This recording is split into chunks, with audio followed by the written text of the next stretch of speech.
What is up, sports fans? This is just a game with Rob Kerr, although we are trying something new out, and I am not Rob Kerr. So, welcome. Thank you for joining us on this fine Friday, St. Patrick's Day, here in Calgary, Alberta, Canada.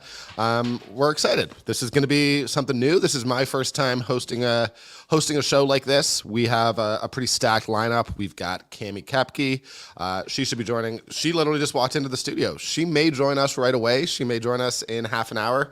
We haven't figured that out yet because I'm flying a little bit by the seat of my pants here. So excited for that. We have Derek Dennis coming up in about 15 minutes from the Calgary Stampeders. Excited to talk to him. Busy off season for the Stamps. Sort of my first time really talking to any players over the last couple months. My job for the last 7 years has been covering the Calgary Stampeders for the Sun and the Herald here in Calgary. So really excited. Long time, I guess, colleague. I don't really know how we describe him, but Derek Dennis is one of the best people in the CFL, and I'm really excited to do that. Then we're going to check in with Rob, who is in Ottawa right now, and we're going to hear all about what he is up to. But to start, I am Danny Austin. I am a sports reporter at the Calgary Sun, at the Calgary Herald. I've been a guest here with Rob before, but mostly I cover the Calgary Flames, and perhaps unsurprisingly, that's what we're kind of gonna start with here. Huge game last night, 7-2 win over the Vegas Golden Knights. First time the Flames have ever won in Vegas, and sort of keeping with, I don't know, the story of the season. I can't figure these Calgary Flames out. I'm all turned around, upside down, can't figure it out at all. This is a game that, to be honest, if I'd looked at the schedule, I probably would have said this is their hardest game of sort of this 5 to 10 game stretch. The Golden Knights obviously leading the Pacific Division, a building where the Flames have had a ton of trouble. Not how it played out. Flames won 7-2. There was literally a point in the third period where I went to the washroom and it was 5-2, and I came back and I didn't realize for 10 minutes that they'd scored 2 more goals. So this was a pretty incredible game from the Flames. You had Jacob Peltier sitting, you had Walker Duehr. It just felt midway through the second period when the Golden Knights tied it up that it was going to be another one of those games where potentially it didn't go the Flames' way, despite them playing pretty well. And then that all got turned on his head. Tyler Toffoli, 4 points. Boy, has he ever proven that he is a top-line talent this season. Jacob Markstrom, back where they want him to be. And I think if you're looking for a reason why this team is winning games, I think that he's obviously a major part of that. Michael Backlund still, in my opinion, playing the best hockey of his career. We're just in this weird spot where all of a sudden, last weekend, I think a lot of us were talking about, okay, you got to just accept that the Flames aren't making the playoffs. Now they're 3 points back of Winnipeg. They have a head-to-head game with Winnipeg coming up at, I believe, April 5th. All of a sudden, if I was a betting man, which I am not, but if I was a betting man, I think I'd be putting on my money on the Flames making a bit of a run here. They've won 4 of their last 6. They got points from 5 of their last 6. They're playing pretty good hockey. They are beating good teams. Sometimes they're not beating bad teams, which I can't figure out for the life of me.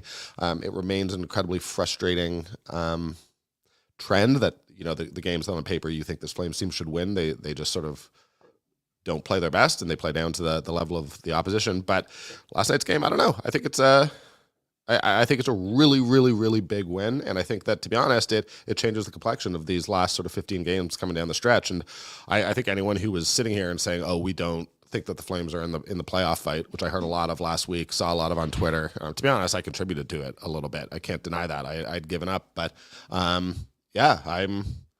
I'm back on board. I think the Flames are gonna make a push here. I think Winnipeg, there's a lot of worrying things going on, and that's that. So, Cami, are you joining? What's the plan here?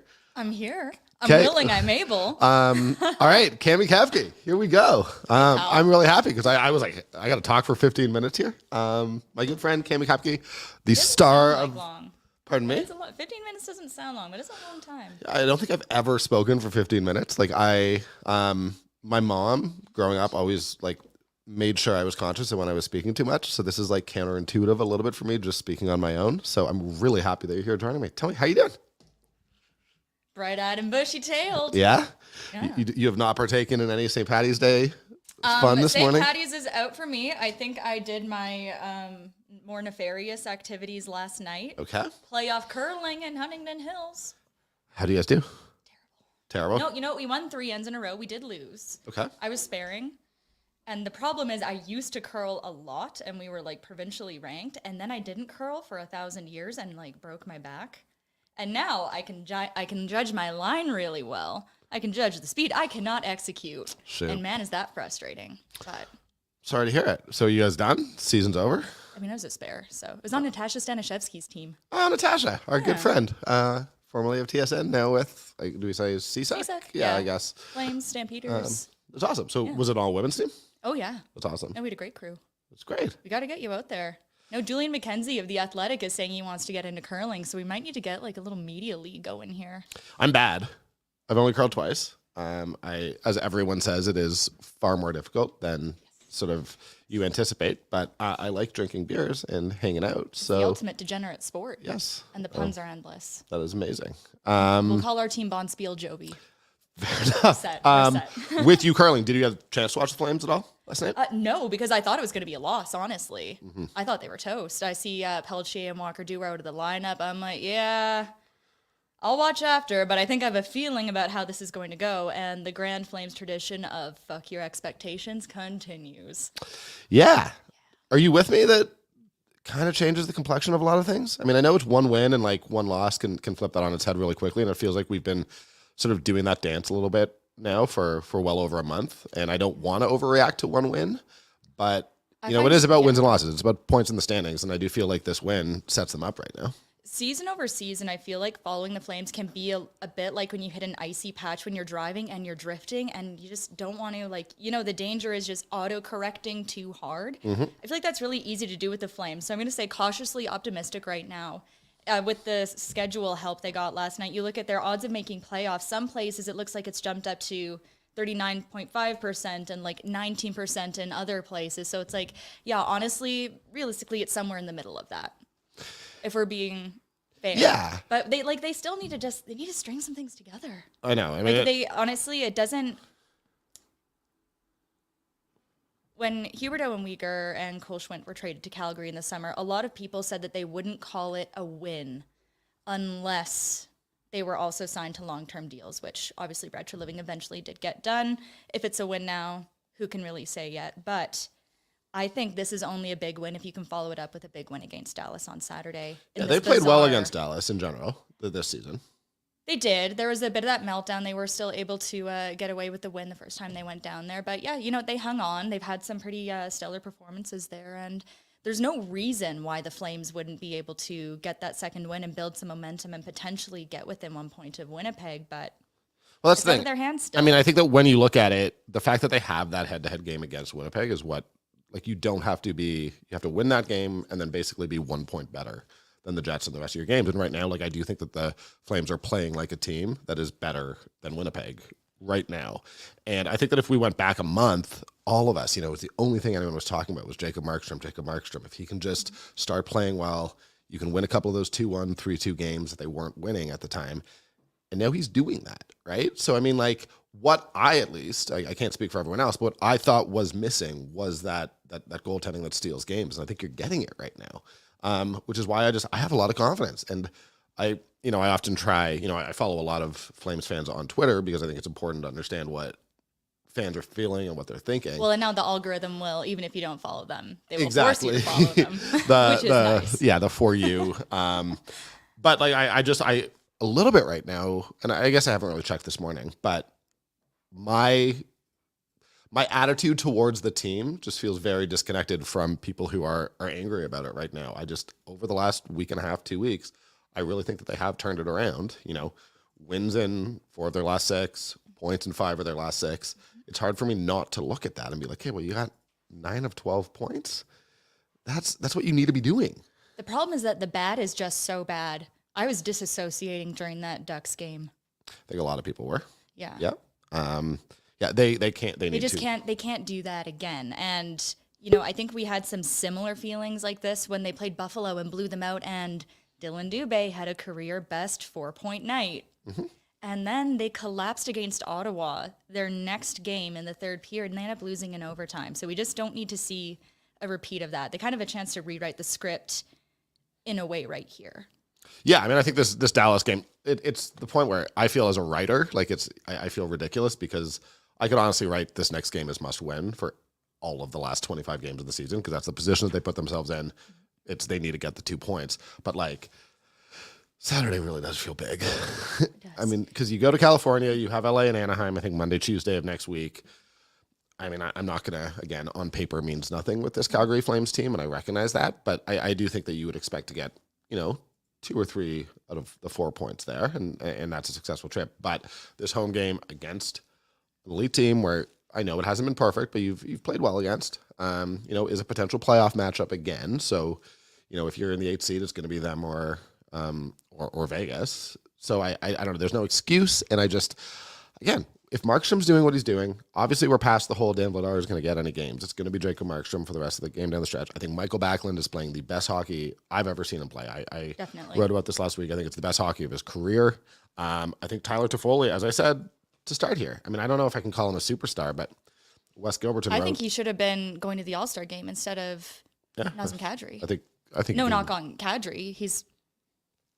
I have thoughts on that, but he's had a good season. Yeah. But it's dried up a bit recently. Yeah. And but Toffoli has done. Curious, you look at like the shootout goal last week. You look at the goal with 4 seconds left. Toffoli's come up really, really, really big in big moments, and I think that because the Flames have underperformed as a whole, there's been an understandable focus on the negatives, but I do think that the positives are starting to build right now. And if it wasn't for a couple dips, I very much think this is a playoff team. And you give me Jacob Markstrom playing the way he is, and if I was a betting man, that's where my money is on them. That's the thing. Like I think we've said this a couple times, but if they got in, they wouldn't be an easy out. The game changes once you get to the postseason, and I think especially who's been their best line this year.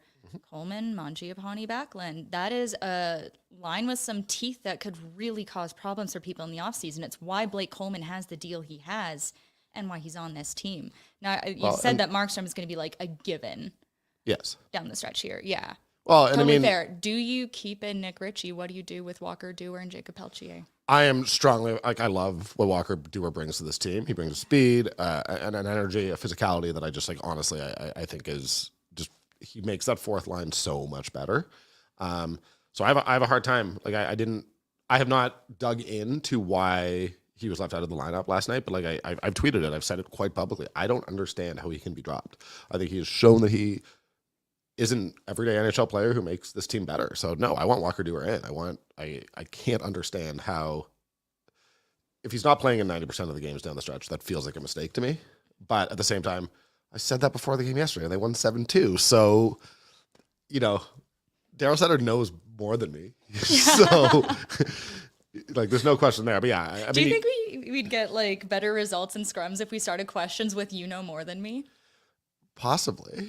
I wonder. I mean, I don't think that ever telling a football or hockey coach that they know more than you, they know that they know more than you. So no, I actually resist that a little bit. I once told Dave Dickinson that he was right after an answer, just naturally, that's how it came across. You're right about that. And he was like, I know I'm right about that. Who are you? Yeah, I mean, anything that helps us get better answers out of Daryl, I'm excited about. But you'd agree, right? I mean, Dewar's got to be in the lineup. He has to be part of the plan right now. I think he's been really exciting.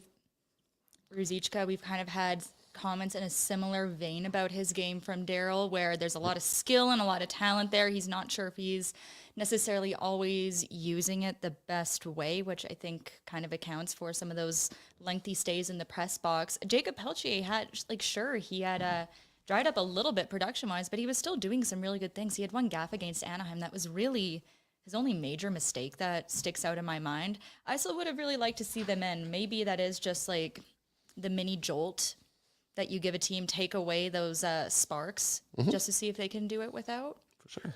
I'd like to see him back in, though. Let's get back to that. I am very excited. We have Derek Dennis on the line, so I want to get Derek in here. I'm going to put on my headphones so that I can hear him. But Derek, you there, buddy? Yeah, I'm here. Danny, how you doing? I'm good, man. You down in Arizona right now? It looks a lot nicer than it is in Calgary. That may not surprise you. It's nice, 78 degrees, sunny, no clouds, can't beat it. That is amazing. Well, I'm going to lead with the obvious question. I think last time I saw you, you had fractured your fibula. How you feeling, man? I'm good, man. I'm standing on my own two, running around, being able to move. I'm working out. So I'm feeling pretty good. That's awesome. So, I mean, how have you basically been? I know you had at some point on Twitter hinted that you were even going to try to play if the Stamps made the Grey Cup. I don't know how realistic that was, but you've been able to work out, do your off-season training basically in full this year. Yeah. I mean, I'm still in the rehab process. I'm still taking care of my ankle, making sure that it's strong. But I've been in the gym, been squatting heavy. I've been running sprints, doing my football stuff. I feel pretty good, like doing all the stuff that I'm able to do. So right now, don't really have too many complaints about where I need to be. That's amazing. Are you at the point where you're like starting to get that itch? You're ready to go, ready to get. I don't know if you want to be back in training camp. Like I don't want to be back in training camp, and I don't even have to like practice. But Yeah. would you love honestly, I'm at that age now where I got a family, so this is my time of year where I get to be at home, be with my kids, be a dad more, kind of be more involved with them and the things that they do. And I had a little boy during the season last season, so I got a 6-month-old that's kind of growing. So it's nice to be home this time of year and kind of see his progression and be a part of it, because it's something that I missed with my first two. So honestly, this time of year, man, I'm just enjoying being a young dad, making sure I'm able to take care of my family, enjoying this beautiful weather and sun before work has to begin. That's 3 you have now? Yeah, I got 3 kids, man. I got two boys and a little girl. Oh, you're busy, eh? Busy is an understatement.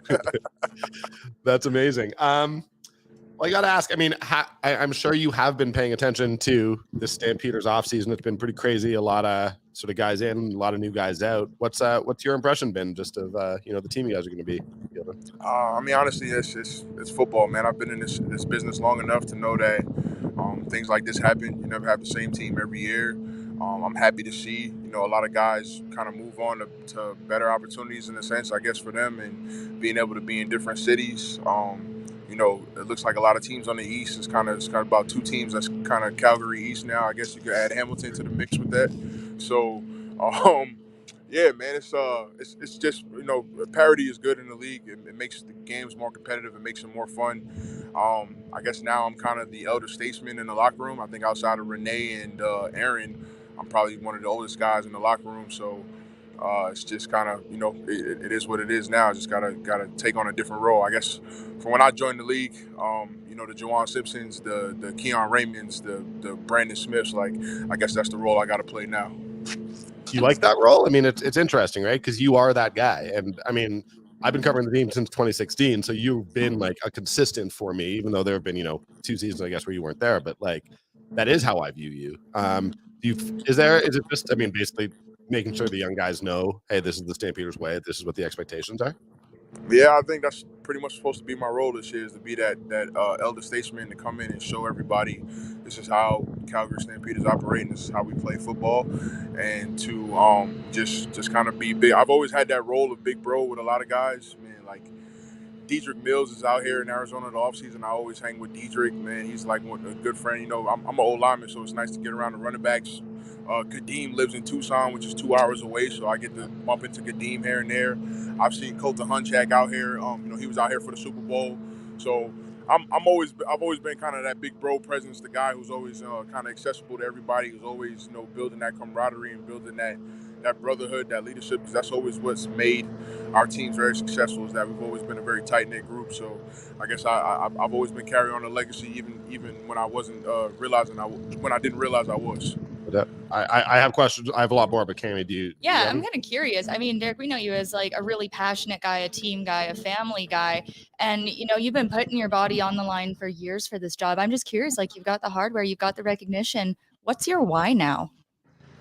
Honestly, that's a great question. I think now my why would probably just be more my, just kind of give my son an opportunity to see his dad at work, man. I think now as he's getting older and he's starting to realize who I was and what I've been, like, every day he always talks to me, be like, no, Dad, you play football, right? Or, Dad, you used to play, championships. He'll see my jerseys, he'll see the footballs around the house, he'll see the trophies, and it's kind of like I see the smile on his face when he's able to say, hey, my dad is as a pro athlete type of thing. I mean, the kid is blessed because he also had an uncle who played 8 years in the NFL. So, I mean, he's surrounded by football greatness. So, it's just one of those things. I think now it's just more about finishing my career on a high note, finishing the way I want to finish it, and just being able to just make my family proud. It's funny because I find like whenever you guys have the families in the crowd, whenever the kids come up from the States, like you guys put on a show when you Absolutely, get out there in absolutely. the stadium. Well, it's rare opportunities, man, especially for us guys who have families in the States, man. They don't get to come up and see us every week in every game. So when they do come up, it's kind of an added, caveat to play well because, you know what I'm saying, you never know if that's your last opportunity for your kids to see you live in action. So you want to leave them with that impression that sticks with them for a lifetime. You mentioned the whole Calgary East thing. Obviously, that was Toronto last year. It's Hamilton this year. Like, it was so emotional for me, to be honest. Like, having covered the team for so long, Bo's last game at McMahon, seeing him come in the West semifinal, all that, like, it meant a lot to me. Bo was an important guy in my career. I know how much he meant to you, to a lot of longtime teammates. How quickly is that going to become like a rivalry game? Like, is Bo going to, like, I assume he's the type of guy who will be texting you guys, talking a little trash, doing all that. No, honestly, Bo probably he might with a few guys, but knowing him, he probably won't. I think he's probably going to be more revved up to prove it on the field. I mean, it's kind of a bummer with the CFL scheduling that we don't get him to come back to Noodle. McMahon this year, which is a brutal miss in the sense of marketing and everything. But I mean, that game in Hamilton is probably going to be rowdy. I'm sure Bo's going to be itching to put up a 500-yard game on us. Kind of just more of a, it's kind of comes with being an athlete, man. You're a competitor. He's one of the most ultimate competitors I've ever been around in my entire life, man. So I know him. He's going to come into that game so hyped up, so revved up to prove a point and to prove that he's still the guy that we've always known him to be. And honestly, I mean, I expect him to be that next year. I mean, I would hope, if the stars align, we get Hamilton Calgary Grey Cup. If the stars align, but that would be so awesome. But I don't know. We'll see how the season plays out. Do you kind of relate to his journey here where he says he's trying to prove that he's still that number one guy and just he's not going to accept being second on any team? Do you feel where he's coming from on that? Yeah, absolutely, man. I mean, I've been around Bo a lot of years, man. I know his mindset. He's always walked into any room that he's the best guy on the field, right? And that's kind of what made a lot of us successful. The same way with me, man. I always feel like every time I step on the field, I'm the best offensive tackle that's on the field, regardless of who's out there. So that's just the mindset of being an ultimate competitor, and that's kind of what made us very successful in our career and able to do the things that we've done over the years. Speaking of, Do you get the O-line any presents over the years? Yeah, he did. He always did, man. I think one year, the year I wasn't there, he got them some Oakley glasses, like an Oakley glasses set. One year he bought me a PlayStation for like as like a present. He's giving guys like he's always like come to me and be like, hey, what should I get for the O line as a gift? So, I mean, Jay got some high standards to live up to, man. I hope that new money Jay got, he coming with some gifts for us. speaking of just like the standards, this offensive line last year, like at the end of the season, I did my best to make sure you guys all got sort of the all-star nods and what have you, because I looked at it. This team ran the ball, allowed the least sacks. I mean, you guys, in my opinion, was by far the top unit in the league. You feel you guys got the recognition you deserved at the end? I think maybe one or two more guys should have got some love. I think Zach Williams was probably one of the best left guards in the league last year, but he's a young player. I hope he doesn't fall into the pitfall of what happened to Shane Bergman, man. It took people a lot of years to realize how good Shane Bergman was, and he didn't get his recognition until his very last season. So, and that's the messed up part about it is offensive line is not one of those glorious positions, right? It's not a position that racks up a lot of stats. It's not a position that everybody pays attention to. You can really kind of only grade it based off of how well an offense is playing, and even sometimes that doesn't really tell the whole story. So, I think for us, we've always been a well-coached group. I think Pat Delmonico is probably one of the best offensive line coaches, if not in Canada, in football in general, man. He's one of the best offensive line coaches, one of the best instructors, teachers that I've ever been around. So I know the way we're coached, we have a high expectation of what's expected of us, how we play, what we do, how we carry ourselves. So it's always made well for having some continuity. Right now, bodies change. That's part of the game, but we've always kind of remained consistent. And I guess, like you said, I've always been one of those faces that you can always kind of rely on to be around, kind of let guys know how we operate, what it is. I've always prided myself on playing at a certain level to force everybody else to kind of up their play as well. That's kind of what I've always done. So, we're just gonna try to keep continuing to get better. Guys are getting more experience. Guys are getting comfortable. We got some camaraderie, some gelling. So I expect us to be one of the best units in the league again. Well, it's crazy, right? Because 4 of the 5 guys, I mean, Julian Good-Jones obviously signed with the Eagles, so that would be, for people who don't know, starting right tackle. But It's you got Zach, you have Sean McHugh in the center, Ryan Seaver. Like, you guys are all back. So this unit, I mean, there's no reason to expect a drop off. Is it, that right tackle spot is a guy like Josh Coker? I mean, you would know who should people I mean, be it's probably looking gonna be open competition, knowing us. We've always been a group that had a lot of guys who kind of the more you could do, the better. I mean, a lot of people don't mention him, but Bryce Bell could be a candidate. Man, Bryce Bell's a guy who could play inside and outside. DJ's been in the system for about 2-3 years now, so he should be revved up. Hugh Thornton is a guy who has 4 or 5 years of NFL experience, a lot of football behind him, so he's a guy that could be in contention. And then you got to hope to see what type of young guys you bring in that could be able to either elevate or surpass. Right, a lot of people didn't know who Julian was 2 years ago, and he was a guy who came in and be able to play well, and now he's got a second shot in the NFL. Yeah, so I was a guy who kind of walked off the street, no one knew who I was, and then I ended up being the most outstanding lineman the next season. Right, so you kind of look for those type of situations to kind of reoccur. I know lightning doesn't strike in a bottle all the time, but we've been a pretty consistent team and a group of finding really quality offensive linemen that can kind of mesh well into the system. And finally, one more. If there's one thing that like fans have kind of asked me about, it's been the receivers, to be perfectly honest. Particularly the third American receiver. You have Malik Henry, you have Reggie Bagleton. You came out, I saw at one point, and you were like, don't sleep on Trey Odom's Dukes either. Obviously, they brought in Tommy Lee Lewis, but I'm just curious, like Trey Odom's Dukes, just tell me about him. Why is he a guy who you think people should be keeping an eye on? I mean, think about it, man. Eric Rodgers, Kamar Jordan, right? Guys who have unknown big body receivers, guys who can run routes really well, can block, can play the game, kind of well-rounded game, man. I think the couple of showings that Trey had last season, he kind of showed that he can be one of those guys if he's given that opportunity. So I'm excited to kind of see what he can come in and do.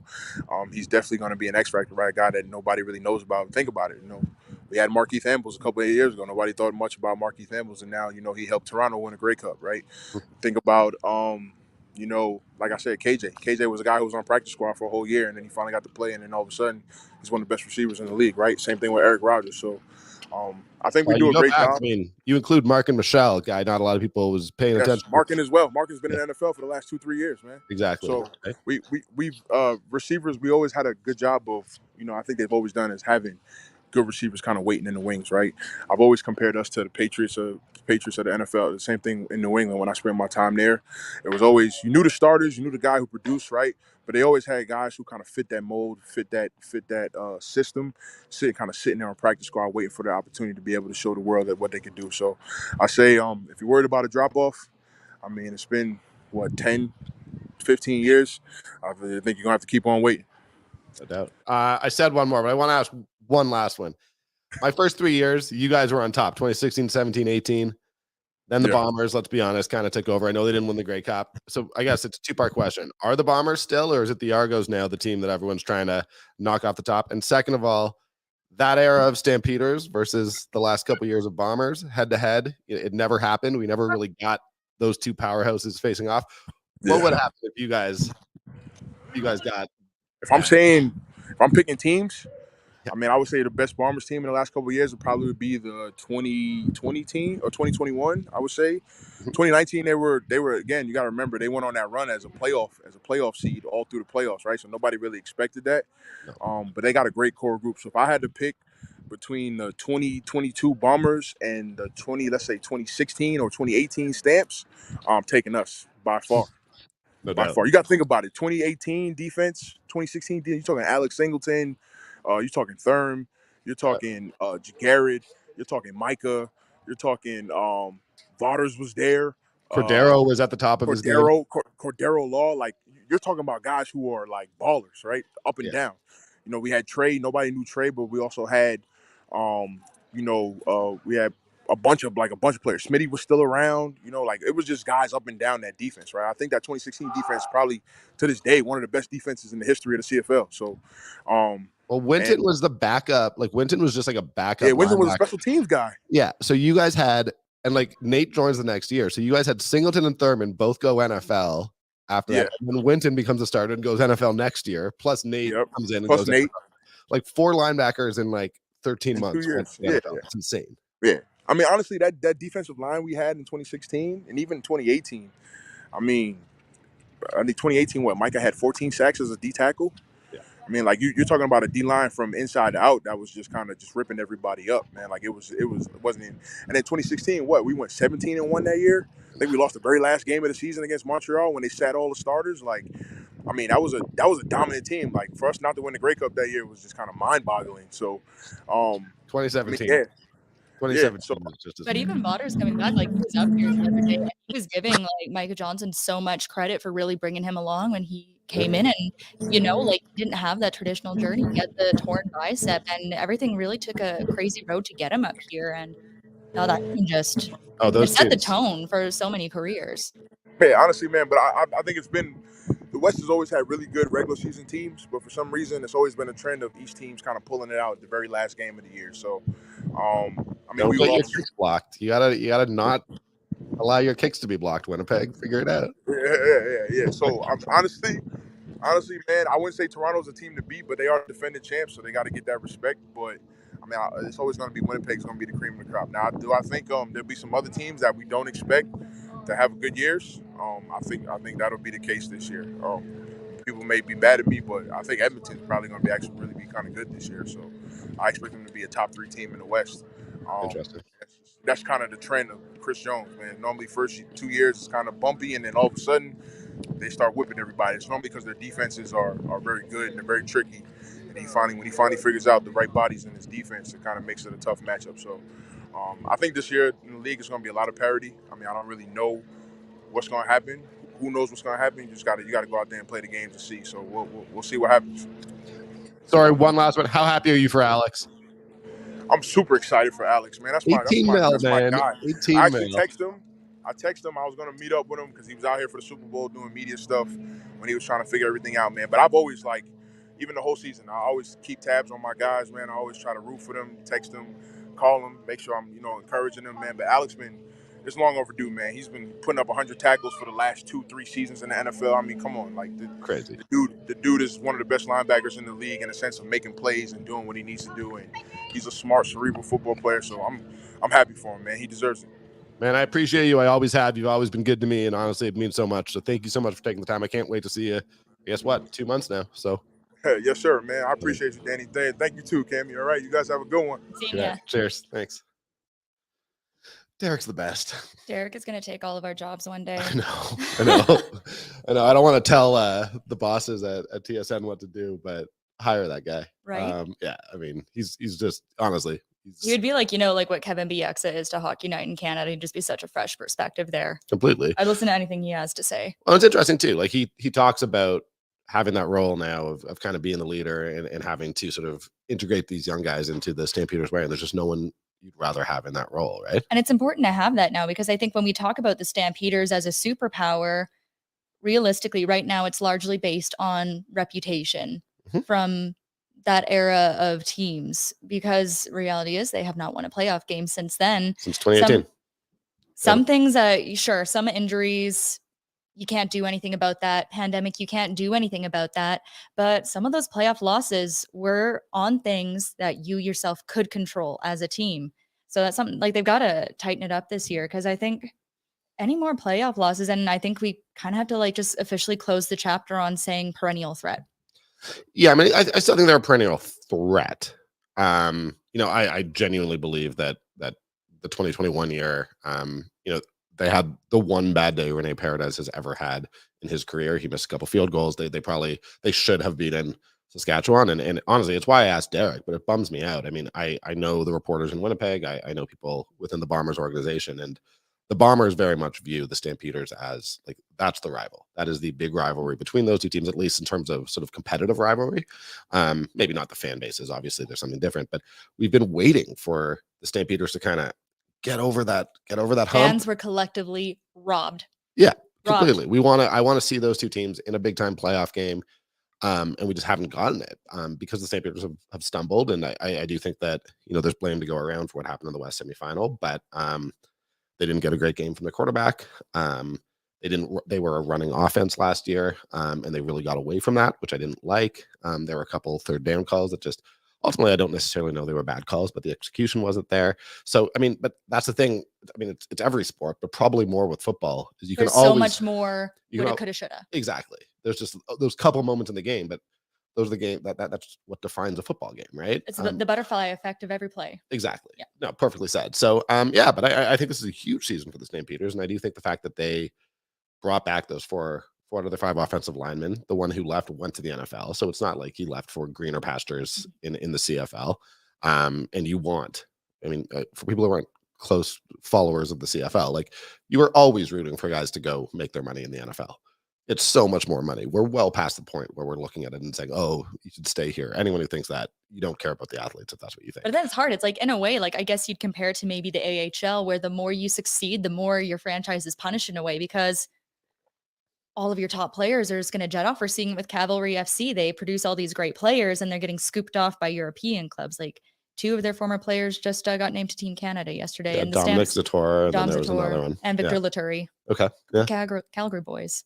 Well, and I mean, that's the thing, right? I mean, I think that in these leagues that don't have television deals worth billions of dollars. I mean, ultimately, like there's nothing wrong with it. I'm not going to call them feeder leagues or whatever, but if you think about it, big picture, Tommy Wheeldon Jr. at Cavalry has always talked about that, about, this is about creating pathways, giving people opportunities. And now all of a sudden, for the first time, you're a young Calgarian, that there's probably a pathway towards you being a professional soccer player if you're good enough.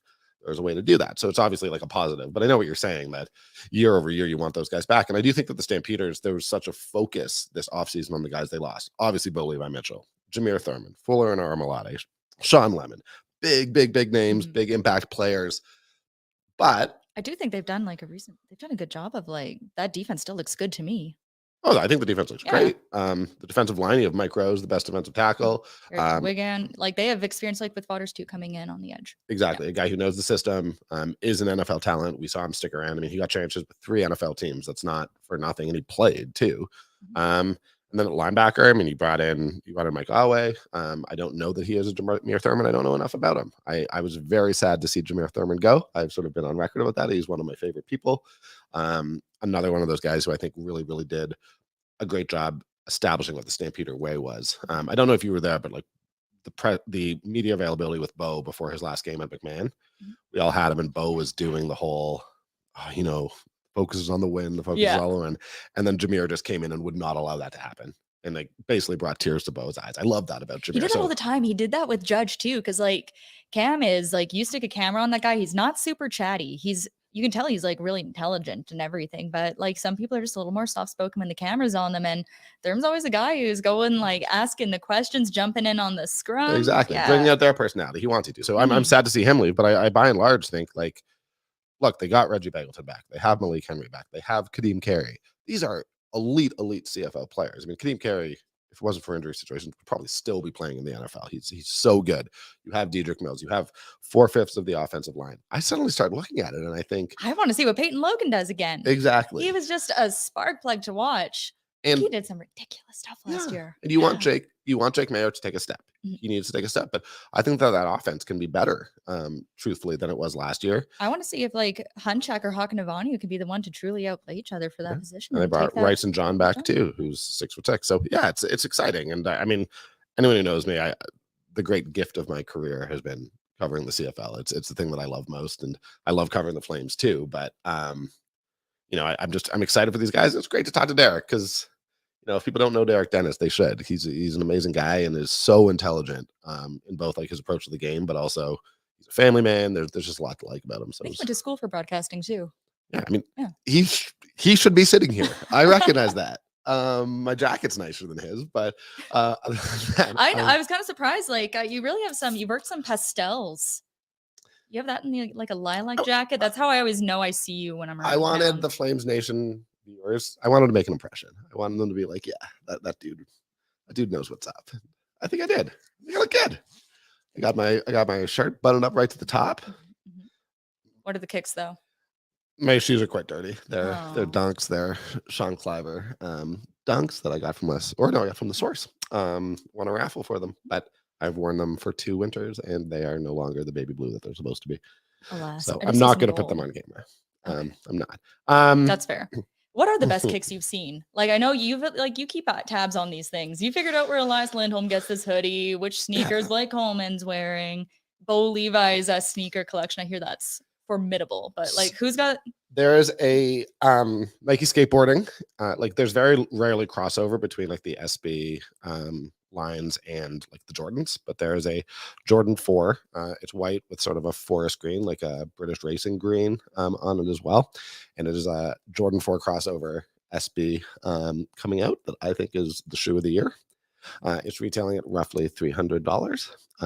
So I don't know that I'm really going to go after it right now because, as you know, I'm sort of flying back to and from Vancouver a little bit at the moment. So, but yeah, let's move on from that. Those are an amazing shoe. If you look them up, Restricted free agents over here. They are on Nice Kicks, the Twitter account. If you want to see them, they sort of had really nice shots of them. But I will say Blake Coleman has the nicest shoes on the Flames.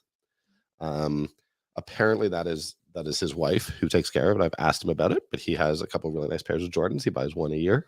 And he's a man of taste. That Blake Coleman.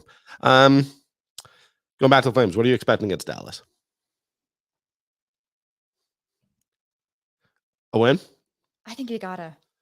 And I want this to be Kadri's game. Yeah.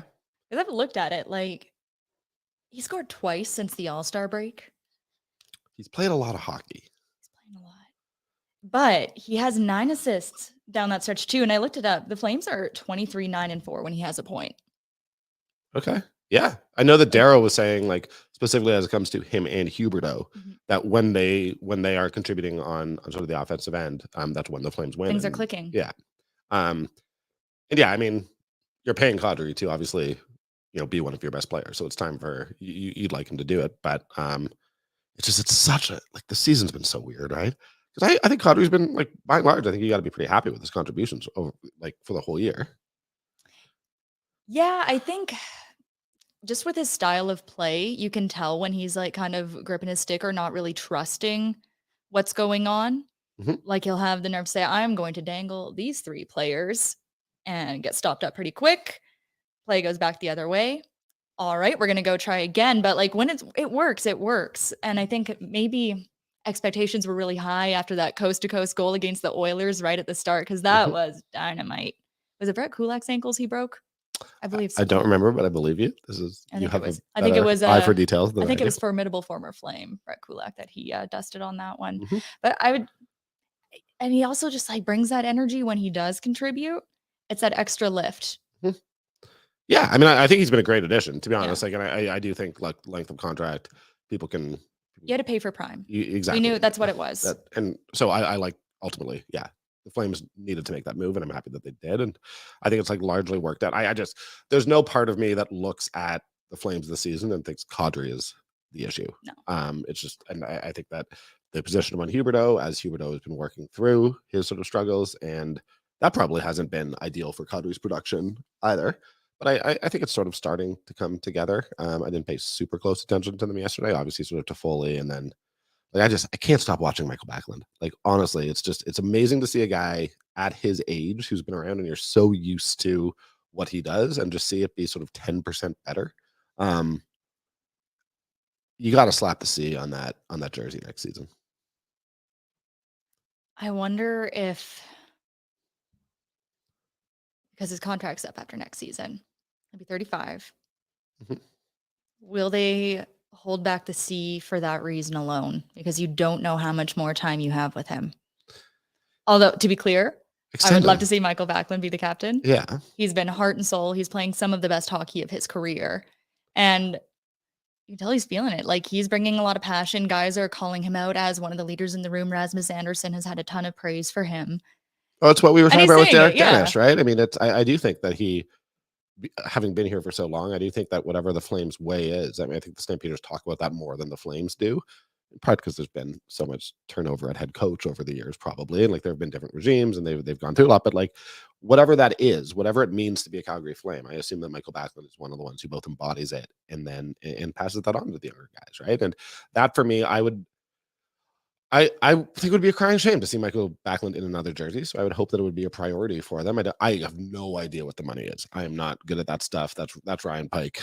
You probably have a better sense of it as well, Cami. But I would assume that trying to get him locked up for 2 or 3 more years, there's been no decline whatsoever. In fact, I think he's still on the ascendancy. So I'm assuming that that's something that they're going to be working on this. And if you get him for 2 or They 3 more should. years, I think he should be captain. He's everything you want in a Calgary Flame. Because I wonder, I'm trying to think back, maybe someone can send us a message or like DM us or something. But I'm curious because I wasn't here really at the start of Mark Giordano's tenure as captain. I wonder how we would compare how these players were viewed by the fan base before Backlund would theoretically get the C and before Giordano got the C. Because I do see a lot of similarities in them, obviously different positions, but Mhm. that little bit of bite to their game, quiet leadership, and then just again quietly doing so much in the community.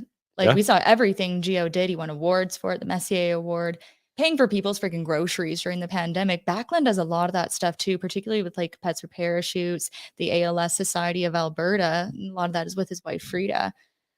I'd be curious to see how we compare how fans view him now to the way Gio was viewed before he got the C. Yeah, I mean, I don't know. I mean, it was interesting. Like Gio obviously got the C, you When know, he left, yeah. at when he left, and then there was, it was. I don't know if it was positioned as a rebuild, but it certainly was meant to be a rebuild. So he sort of guided, them through a pretty tough period. And I don't know, like that's not what the Flames are doing right now. Whether people, hindsight's 2020, and I know there are people who are now like, oh, they should have blown it up last summer or whatever. I don't believe that was possible. They're not. They're trying to contend, and I mean they have a very short window to contend. So it's a bit of a different thing, I think, giving any player the captaincy when you are ostensibly going for a Stanley Cup. Whether we believe that that's possible or not is a different question. But I just think that like there's a part of it that captaincy. I guess like why not? Right? Other Because we than know who's wearing the C. we know he's the leader. We know he's the guy, right? No, I mean Daryl. Well, fair. I don't know, but I mean, I think that Backlund's a Daryl type of player, right? I mean, I think he fits with what Daryl wants. He's obviously so responsible defensively.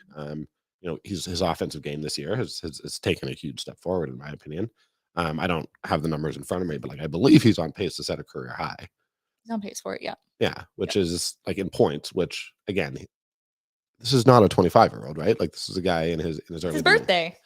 Yeah, is it his birthday? There was birthday. Honestly, there was a Swedish, I guess NHL Sweden has a Twitter, and they said something that I didn't understand because, big news for you, I'm sure. I don't speak Swedish. Do you speak any other languages? I do. I speak a little bit of French. I'm not going to do it on air because I have a horrible accent and whatever. Like if French is like sexy and beautiful and like the language of romance, me speaking it is the opposite of all of that.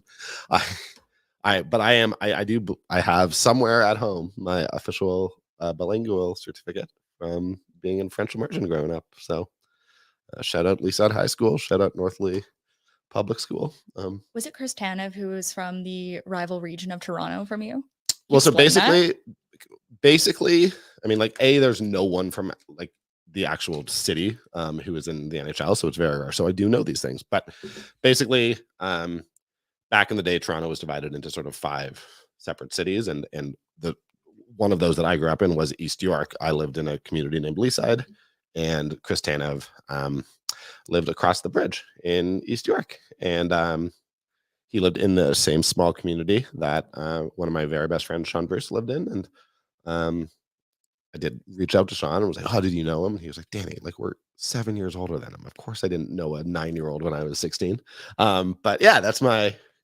Yeah, we're in the same way that I'm sure many people from small towns are proud of anyone who makes the NHL. I sort of get to claim Chris Tanev as being from my neighborhood, even though I'm sure his neighborhood didn't like my neighborhood in general. So yeah, but it's a big success story for Leaside for a little. story.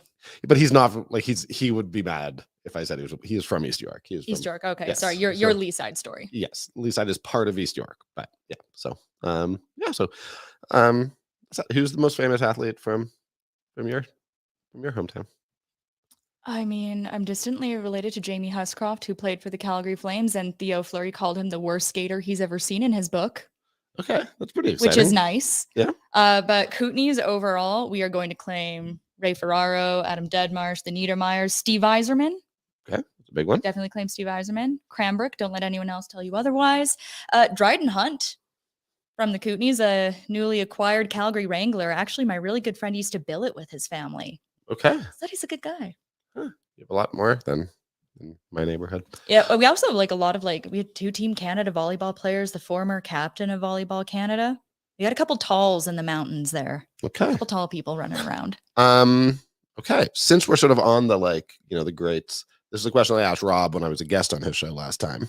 It is worth noting that Cami and I went cross country skiing on Tuesday, so not, we can act like this is spontaneous, but I did tell you to sort of prepare for this question a little bit. And then I panicked a lot about it. Okay. I will also say that cross country skiing nearly killed me. A lot of fun. You're the only person who didn't fall. I know. I face planted. Dylan went left when he should have went right. Gauche when he should have went droit.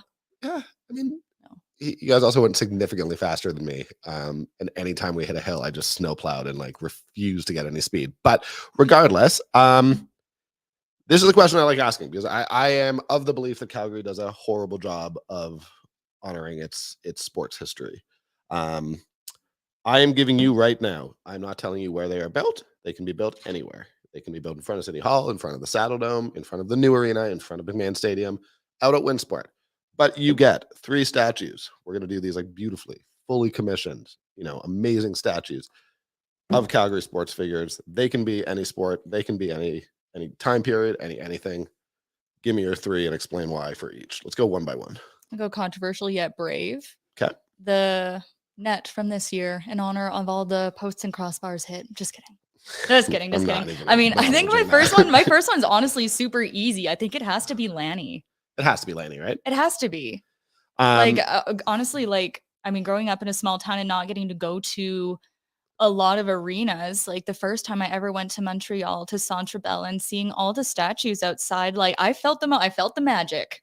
I wasn't a Habs fan. I was there as a reporter. I was like, oh no, I'm buying into the hype immediately. It captures a moment in time, and I think it's got to be Lanny, and it's got to be after the goal. When he's doing the pump. Yep. That is the moment. I don't want Lanny with the cup. I want the Lanny Selly. And I've heard arguments for a Jerome or whatever. Now, I mean, I think it has to be someone who won a championship. I just don't agree with building statues for people who didn't win championships. I don't really want to unpack that. I just think that this is a team that has won a Stanley Cup championship. That is what ultimately needs to be celebrated above all else. So that is why I think that Lanny is a no-brainer.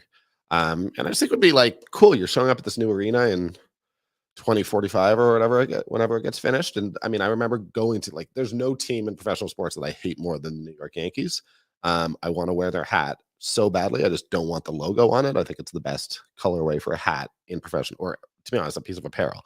But I hate the Yankees. But I remember going and arriving at the Yankee Stadium and feeling that history and seeing them honor. I think it's so important. But you don't honor it unless you've won a championship. You can, if your team has never won a championship, build all the statues you want of the guys who got you 3rd place. I don't care. But if you won a championship, the guys who won the championship should be the ones getting the statue. I mean, outside of Vancouver, I know they got the statue of Roger Nielsen, the towel. Well, I mean, I love that. Yeah, I don't know. I think that's fantastic. That's a turning point in franchise history. That's where the rally towel came from, Vancouver. I mean, I think that's fantastic. But yeah, no. Good for Vancouver. They've been 2nd place twice. Good for them. Excuse me? 3 times. 3 times? Okay.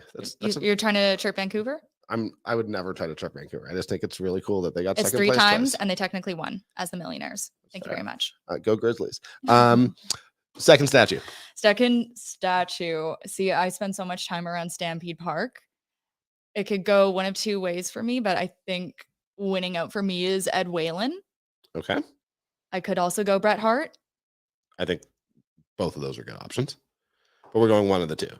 I'm going Ed. You're going Ed. Okay. Their contributions to both and the community as a whole. And the fact that my 9-year-old cousin who lives in BC and is a massive Flames fan knows who Ed Whalen is. Okay. Somehow understands the catchphrases. I think that says a lot about his staying power. And I think if there was a new rink, I think you would need a Bret Hart Hall. That's what I would like to see. I'd like to see some section where just everything is pink and black, kind of decked out like the Hitman Bar. Yeah. But that's kind of how I would like to see Bret honored, because I think he's bigger than a statue in a way. That's fair. I think there needs to be something in this city for Brett. I would love to see a statue. I will say, if you have not been to the Hitman Bar, I was just there for a media event, so I can't pretend, but it is amazing, and you do really get it's beautifully done. They've done an incredible job sort of making sure we understand the history, both of like Bret Hart, but also of, professional wrestling in Calgary, which I'm not the biggest professional wrestling fan. So it was really cool to learn about, and also just kind of go back as someone who was a kid in the 90s. It was cool to like revisit that. So, but I do agree with you that, Ed's a great choice. He's a legend in this town and did so much to build the sports culture. After we finish this, I do have a wrestling question for you, but okay. Yeah, and especially like with Brett too, like the hold he still has on the city is super cool. Like covering the game where the team was honoring him, adding his banner to the rafters up by Kissio and Getzlaff. Yeah, like I was there with you. It was really cool. And afterwards I went downstairs and I'm like, I want to buy the Bret Hart jersey. I need to find this jersey. Like the all pink one, and couldn't find it. And I ended up like texting Brent Gibbs and I'm like, do you guys have any of these anywhere? And like they're straight up sold out. Like these are the Hitmen do such a popular. good job with all of their jerseys. So shout out to them for that. I think it should be their permanent logo. Yeah. I don't know why it's not, but I want that hot pink jersey year round. I love it. Year round. Let's go number 3. Number 3. I'm torn. Okay. I have 2. I was gonna go Haley Wickenheiser because as far as I think know, is a great choice. All she has is that little rink in Silver Springs, which is actually a really fun rink. I like going there, and I know she's actually like randomly turned up there a couple times. Good. And kids will be playing shinny. It's just like, that is the good doctor right there. Move over, Mark Recchi. But no, I think like Haley Wickenheiser needs more recognition in this city. I know like she's born in Shaunavon, but Calgary's her city. She's in Toronto now, but 100%. I'm very curious too if you're not going with Haley, because for me, there's just not a counter argument to her being deserving. But I'm only giving you 3, obviously, so you have someone else in mind. But for me, Haley Wickenheiser, let's be honest. I will argue, like, I don't potentially someone surpassed her in terms of the GOAT of the women's game at this point. I don't know, but I know that like what she meant to people my age. I'm 38 now. Like she was the first superstar who really, really transcended her going over to Europe to play. Like she's the first woman to score a goal in a men's pro league in Finland. Yeah. And I just think like she is, when we talk about trailblazers, like she's a real trailblazer and she's so important to the women's game. So like, yeah, I all of these are good answers, but you're picking someone else, which I'm fascinated by. I don't know if I'm necessarily picking him over her, but you gotta show the Stamp some love. Like Wayne Harris. Yeah. For those who don't know, Wayne Harris is arguably the greatest defensive player, not only in Stampeders history. I would also, okay, but like if you're just going like pure Stamp statues, I would go Sugarfoot over. Sugarfoot's the coolest story as far as the Stampeders. Sugarfoot is a guy I think like there's a lot you could play in there with even just like the Marilyn Monroe stuff. I think there's a lot of potential there just for making it a destination and a talking point. Yep. Yeah. I honestly you still probably could do that for Flutie too. This is where my like CFL bias comes in, and I honestly think that the Stampeders should have like a park with 5 statues, which is cheating. I think about it, like so many of the greats for them, kind of like the eras bleed into each other. If you go from like the Flutie to Wally all the way up to Bo and Dave, like, exactly. There's just it's so intertwined. It's like it's hard to pick out one. No one wants to hear it, but Bo is the only quarterback to win 2 Grey Cups with the Stampeders.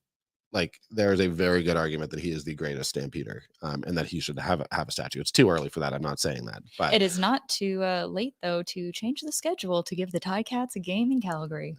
It is too late for that, but I'm trying to not take shots at the CFL head office while doing this. Like just for once in my life, I'm just going to try to not criticize them for 2 hours. Personal growth. I'm trying. But no, I like that. Again, look at that, a murderer's row. Oh man, that's how I know we got professionals here. A ring-a-ding-dong dandy. But yeah, no, that's I would like to figure out a way to get Haley in here as well. So the 3 statues thing is kind of like it's an arbitrary number that I don't know that I necessarily need. It makes it very hard because then you start to think about how many people have impacted so many things. Are you going just for an athlete? Are you going for a builder type like Doug Mitchell, who ended up making sure a lot of teams and events were being held in the city, architects of the '88 Olympics? Totally. Little Liz Manley.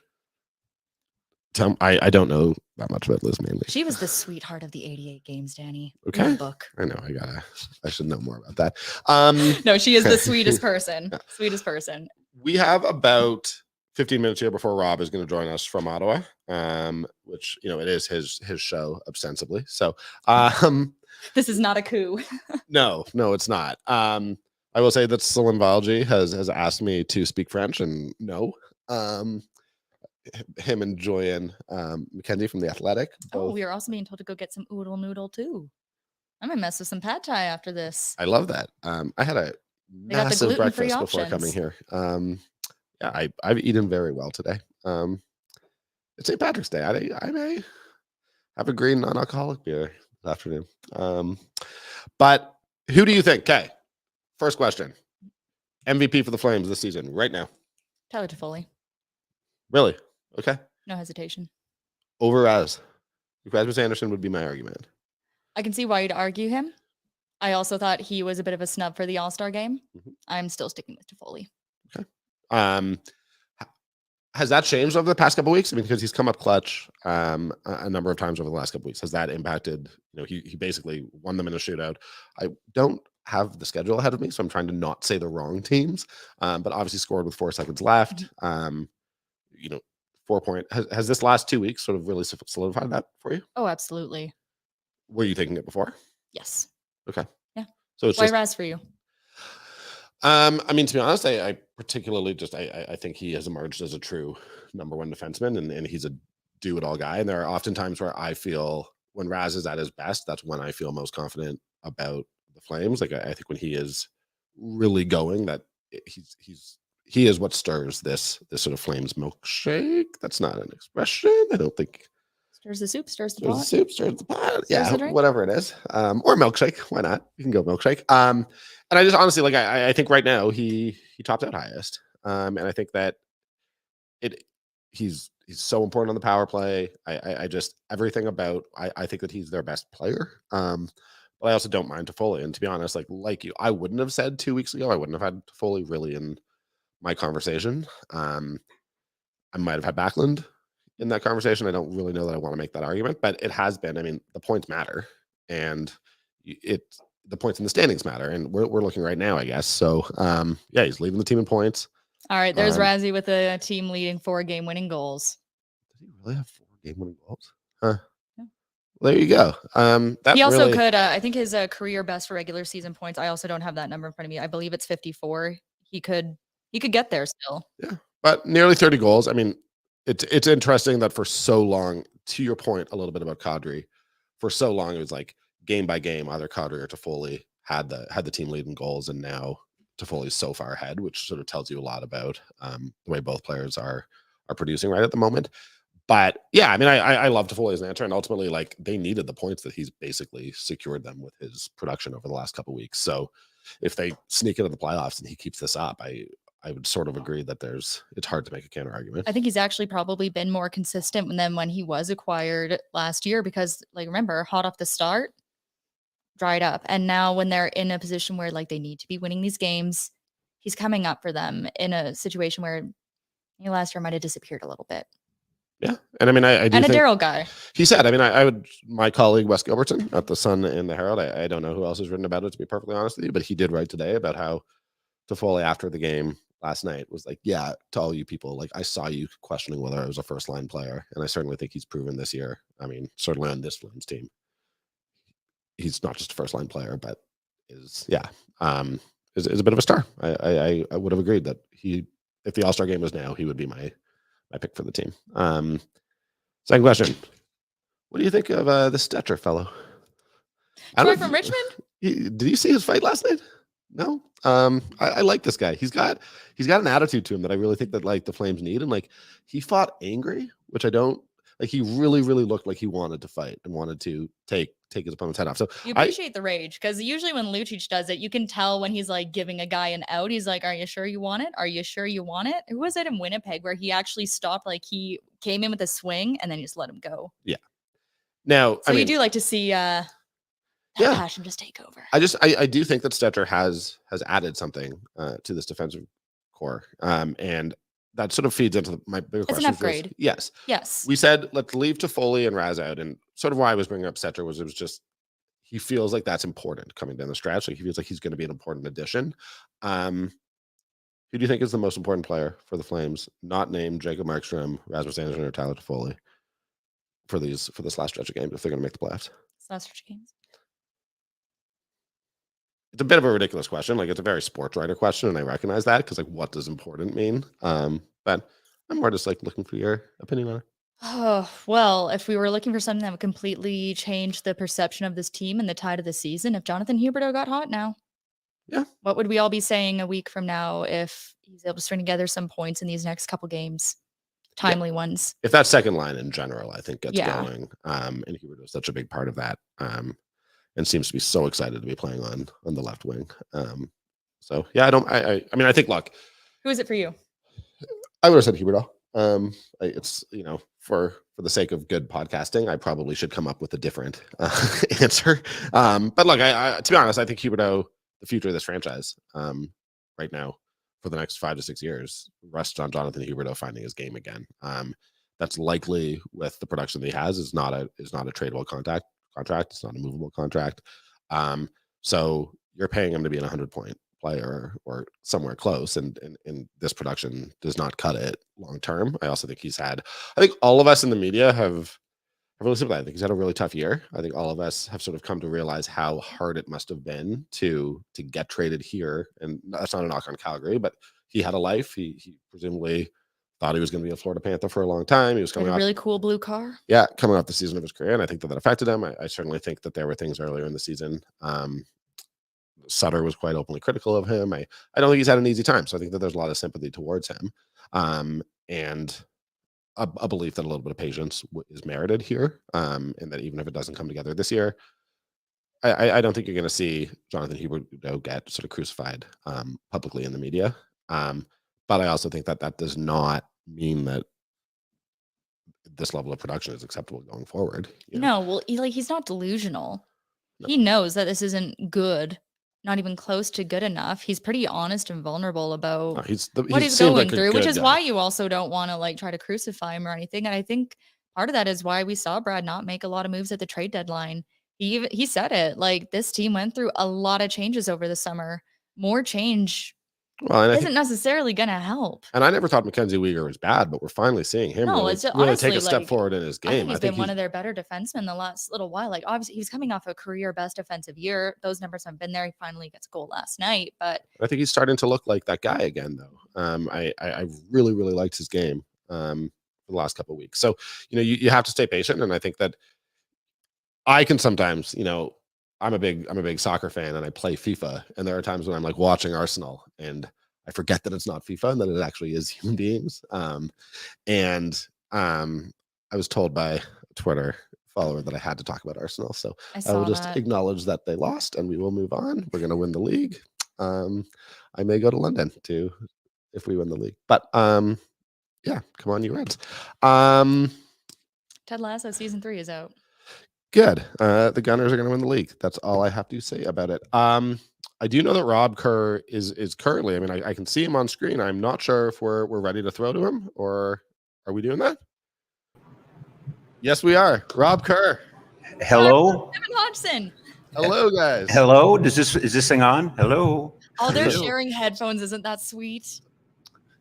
It's like a road trip in 2002. No, it's the lack of a splitter in 2023, right? I should know better. And then I also figured out when you were there that it's really important for the people to have headphones so that they can hear everybody. And I just don't look at them blankly when somebody asks them a question which they can't hear. Can I just say that this is already a better show than mine? Like I'm not coming back. I don't believe that. No, this show. You're buttering. You guys are America's sweethearts. That's what this is. This is like you guys are never going to do this again. The curling beers are making me feel like a discount Ryan Pinder today. Oh no. Nobody's a discount Ryan Pinder. There's only one discount Ryan Pinder. That's Ryan Pinder. Right? How is Ottawa, guys? It's one of my favorite cities. I'm kind of jealous that you guys are there. We are floating right now. It's been so amazing. We are floating. got to ask though, Cami, have you already adjusted the chair to your settings and all that? Like Rob Who, you've got that chair set to Cami height. You're spray painting over the Just a Game with Rob Kerr, Just a Game with Cami Kepke. Like, you're looking comfortable in that chair. A little too comfortable. Apparently, I was about 3 miles away from the microphone earlier. We're figuring out. I'm kind of want to go through all this stuff. I see some smelling salts. I want to see if they're full. Well, see, okay, that's the part I'm a little disappointed about is you guys didn't go into my tickle trunk. Trickle tunk? No. Still What is got that 50 word? minutes left in the show. We have lots of time to Anywho, do that. but like, where's my Classroom Champions jersey? Where's my, Red Dodging Horse Ranch? Anyway, you left all the dime store Pinder stuff up. No one told me I was supposed to change that. That's part of the dude. And you also know you have to vacuum after, right? Gotta earn your keep. You know what? If vacuuming is what I have to do to come and talk to the great Rob Kerr, then I'm happy to do so. I want to ask you guys something because I know we're going to talk about the tournament you're playing at and just what the experience has been like for the kids. But a member of the Superheroes family has received a very great honor in Vicky Hall. Why don't you tell me about the different side you see of Vicky, not as a reporter, but as a mom and what she's done in this community? Oh, you know what? So the first time I met Vicky was a couple years ago when I got to phone her to tell her AJ was going to be a hockey player, and the line went silent and she hung up on me. And I thought, like, Cami, you've known me for a little while. Sometimes I can say things, or I'm kind of, it's not beyond me to have said something and offended somebody. And I'm like, how could I have done this in like 12 seconds?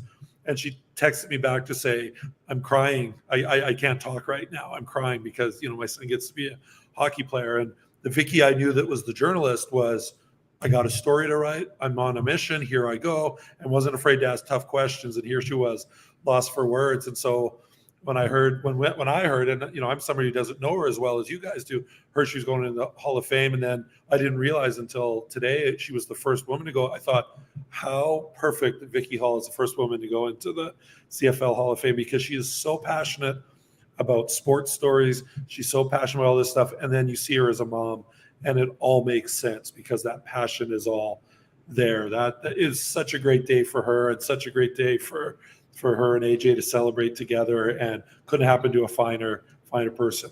The only thing I'll add, it's a great day for Canadian football as well. Right. Vicky, I'm obviously part of that community, and Vicky has, she was honestly someone who I tried to emulate when I was getting started.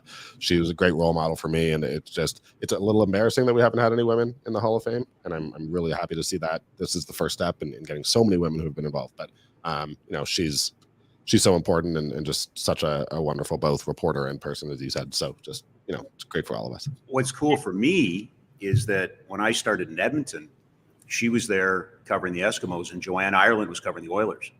So I got to work around them, and just ultimate pros, right? You can't, and you know this, both of you know this, there are some people in our business that you can't not learn from just by being around them. They make you better. Their presence, the way they handle themselves, their professionalism. And then we both end up here, and she's had the dual, covered the CFL, covered the NHL.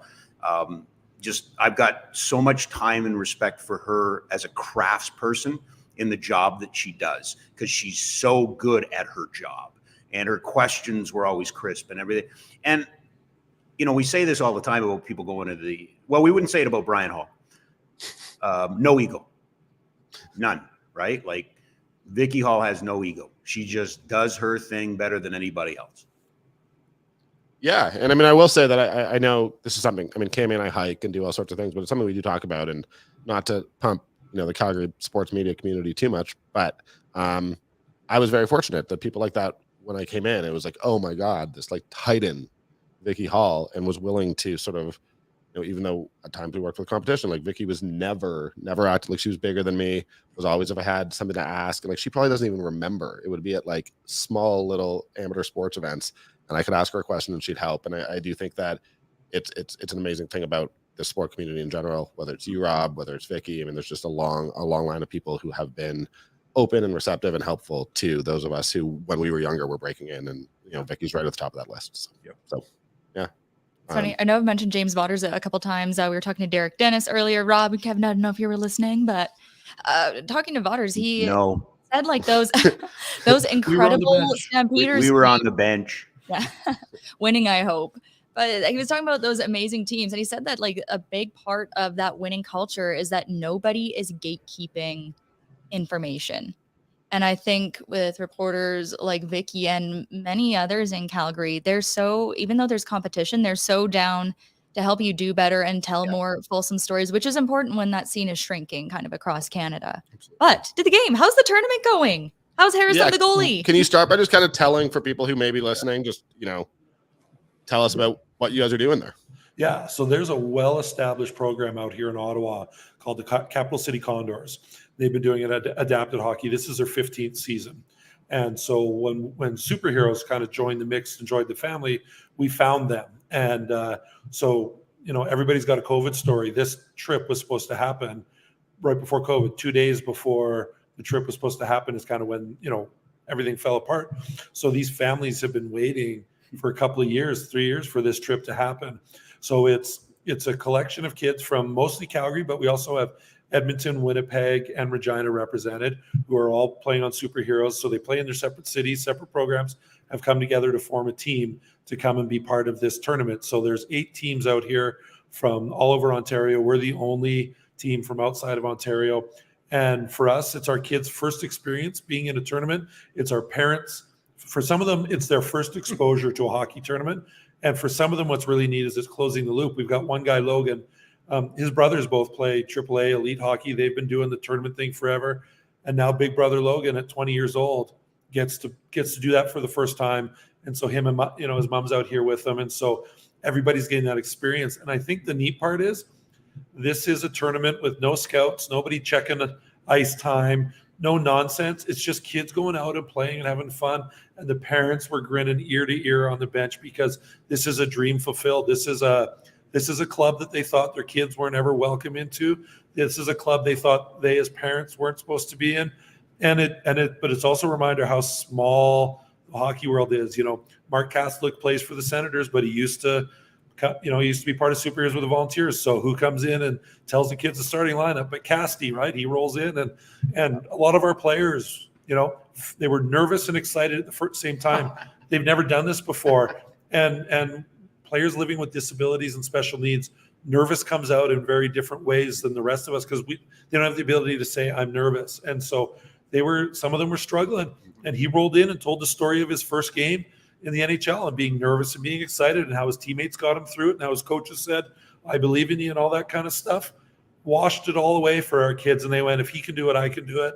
And they went out there and Rob Kerr's 2-0 behind the bench and he's ready for a Hall of Fame nomination. But the neat thing about tournaments like this, the hockey gods reward the kids who need the puck on their stick. The hockey gods reward the kids who need to put that puck in the net, who have that, have those amazing experiences. And the kids got them today. And we're all just floating. The kids are all at Dairy Queen now. That's what you do, hockey tournaments, right?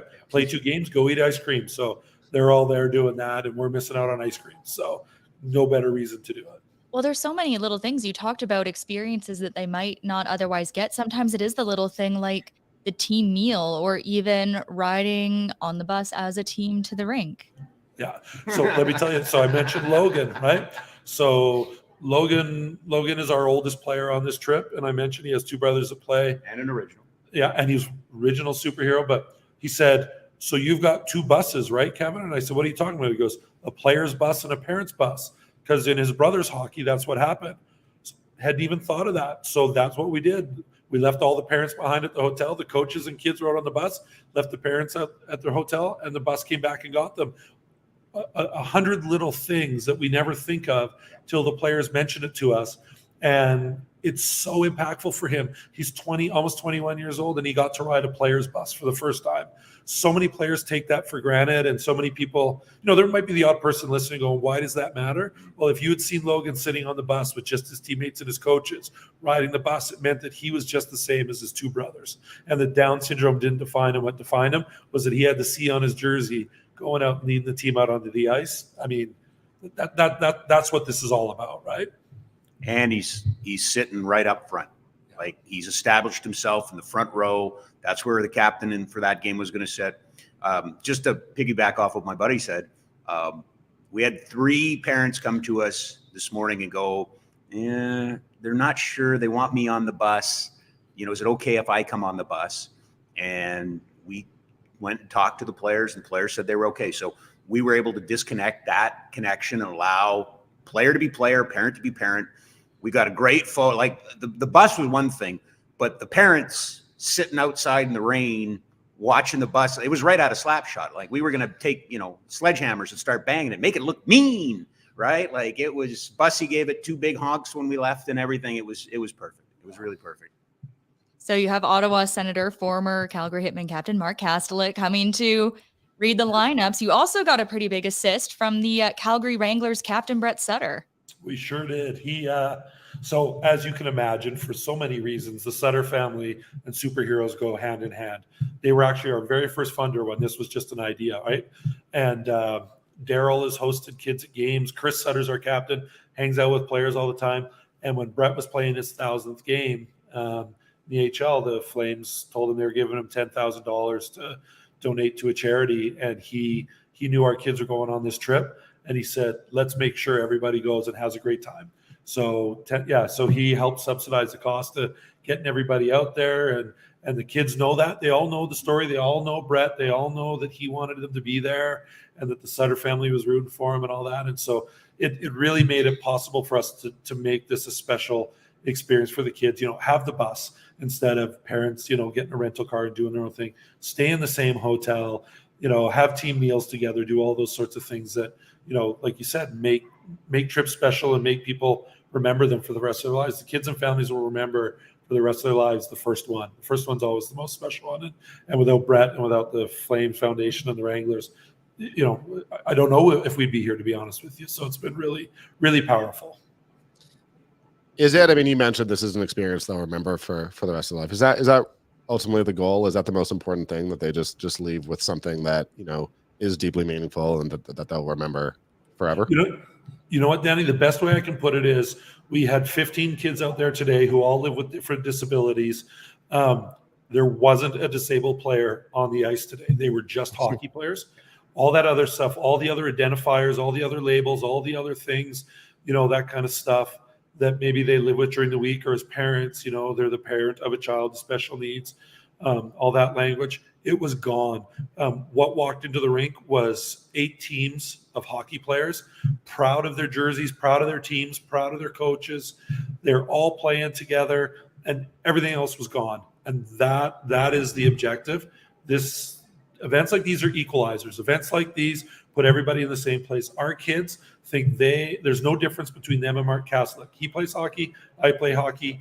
I play on a team with red, white, and black jerseys. He plays on a team with red, white, black. The only difference is the name of his team. That's what this is about, because it's a population of kids and families who, whether it's happening or not, they feel like people are looking at them. They feel like people are questioning what's going on. They feel like they maybe don't connect with everybody, or people don't understand. They were in a building full of people who understand. They were in a building full of people who value them and care about them. And they have a shared experience and a shared story. And today, the chapter we wrote was hockey was the shared. It wasn't about anything other than that. And superheroes could die tomorrow, and we would have said that we achieved a very important objective. But the great part is this is just the first of many, many, many, many opportunities for our kids, and making sure that they get a chance to do this. And what we learned is this is just the scout team. All 15 of these parents were all told by the other superheroes parents who didn't go, let us know how this goes. We want to check this out and see how this goes. So I'm pretty sure when I get back to Calgary, I'm going to get emails going, when's the next one we're in? The scout team is going to tell them that this was as special as we thought it was going to be, and it's just going to grow from here. There must be some amazing friendships that form through this type of experience, eh? It's beyond friendships in some ways, Danny. Like, some of our kids know each other. Some of them do Special Olympics together. Some of them do different community activities, but some of them have never met each other. And when they connect in a very different way, because it's about safety and it's about acceptance. About all these words that we throw around happen here, and even on the ice. we've got this one little guy, Jagger. And when I say little guy, like you could fit him in your pocket. And the team we were playing today, some of their players are in their 30s. And you know, the one guy was 6'2", 230. And Jagger ran into him. That guy went down. And the first thing Jagger did was look at him, say, "Are you okay?" You know, I mean, Jagger bumps off him like a fly on a windshield. But Jagger stopped to make sure. Every time players ran into each other, they stopped and helped each other up, and they made sure everybody was okay. And we had one of our girls on the autism spectrum. The whole thing got kind of overwhelming. She needed to step off the ice, go to the dressing room and listen to Nickelback. Everybody says what they say about Nickelback. Nickelback is what settles her and soothes her.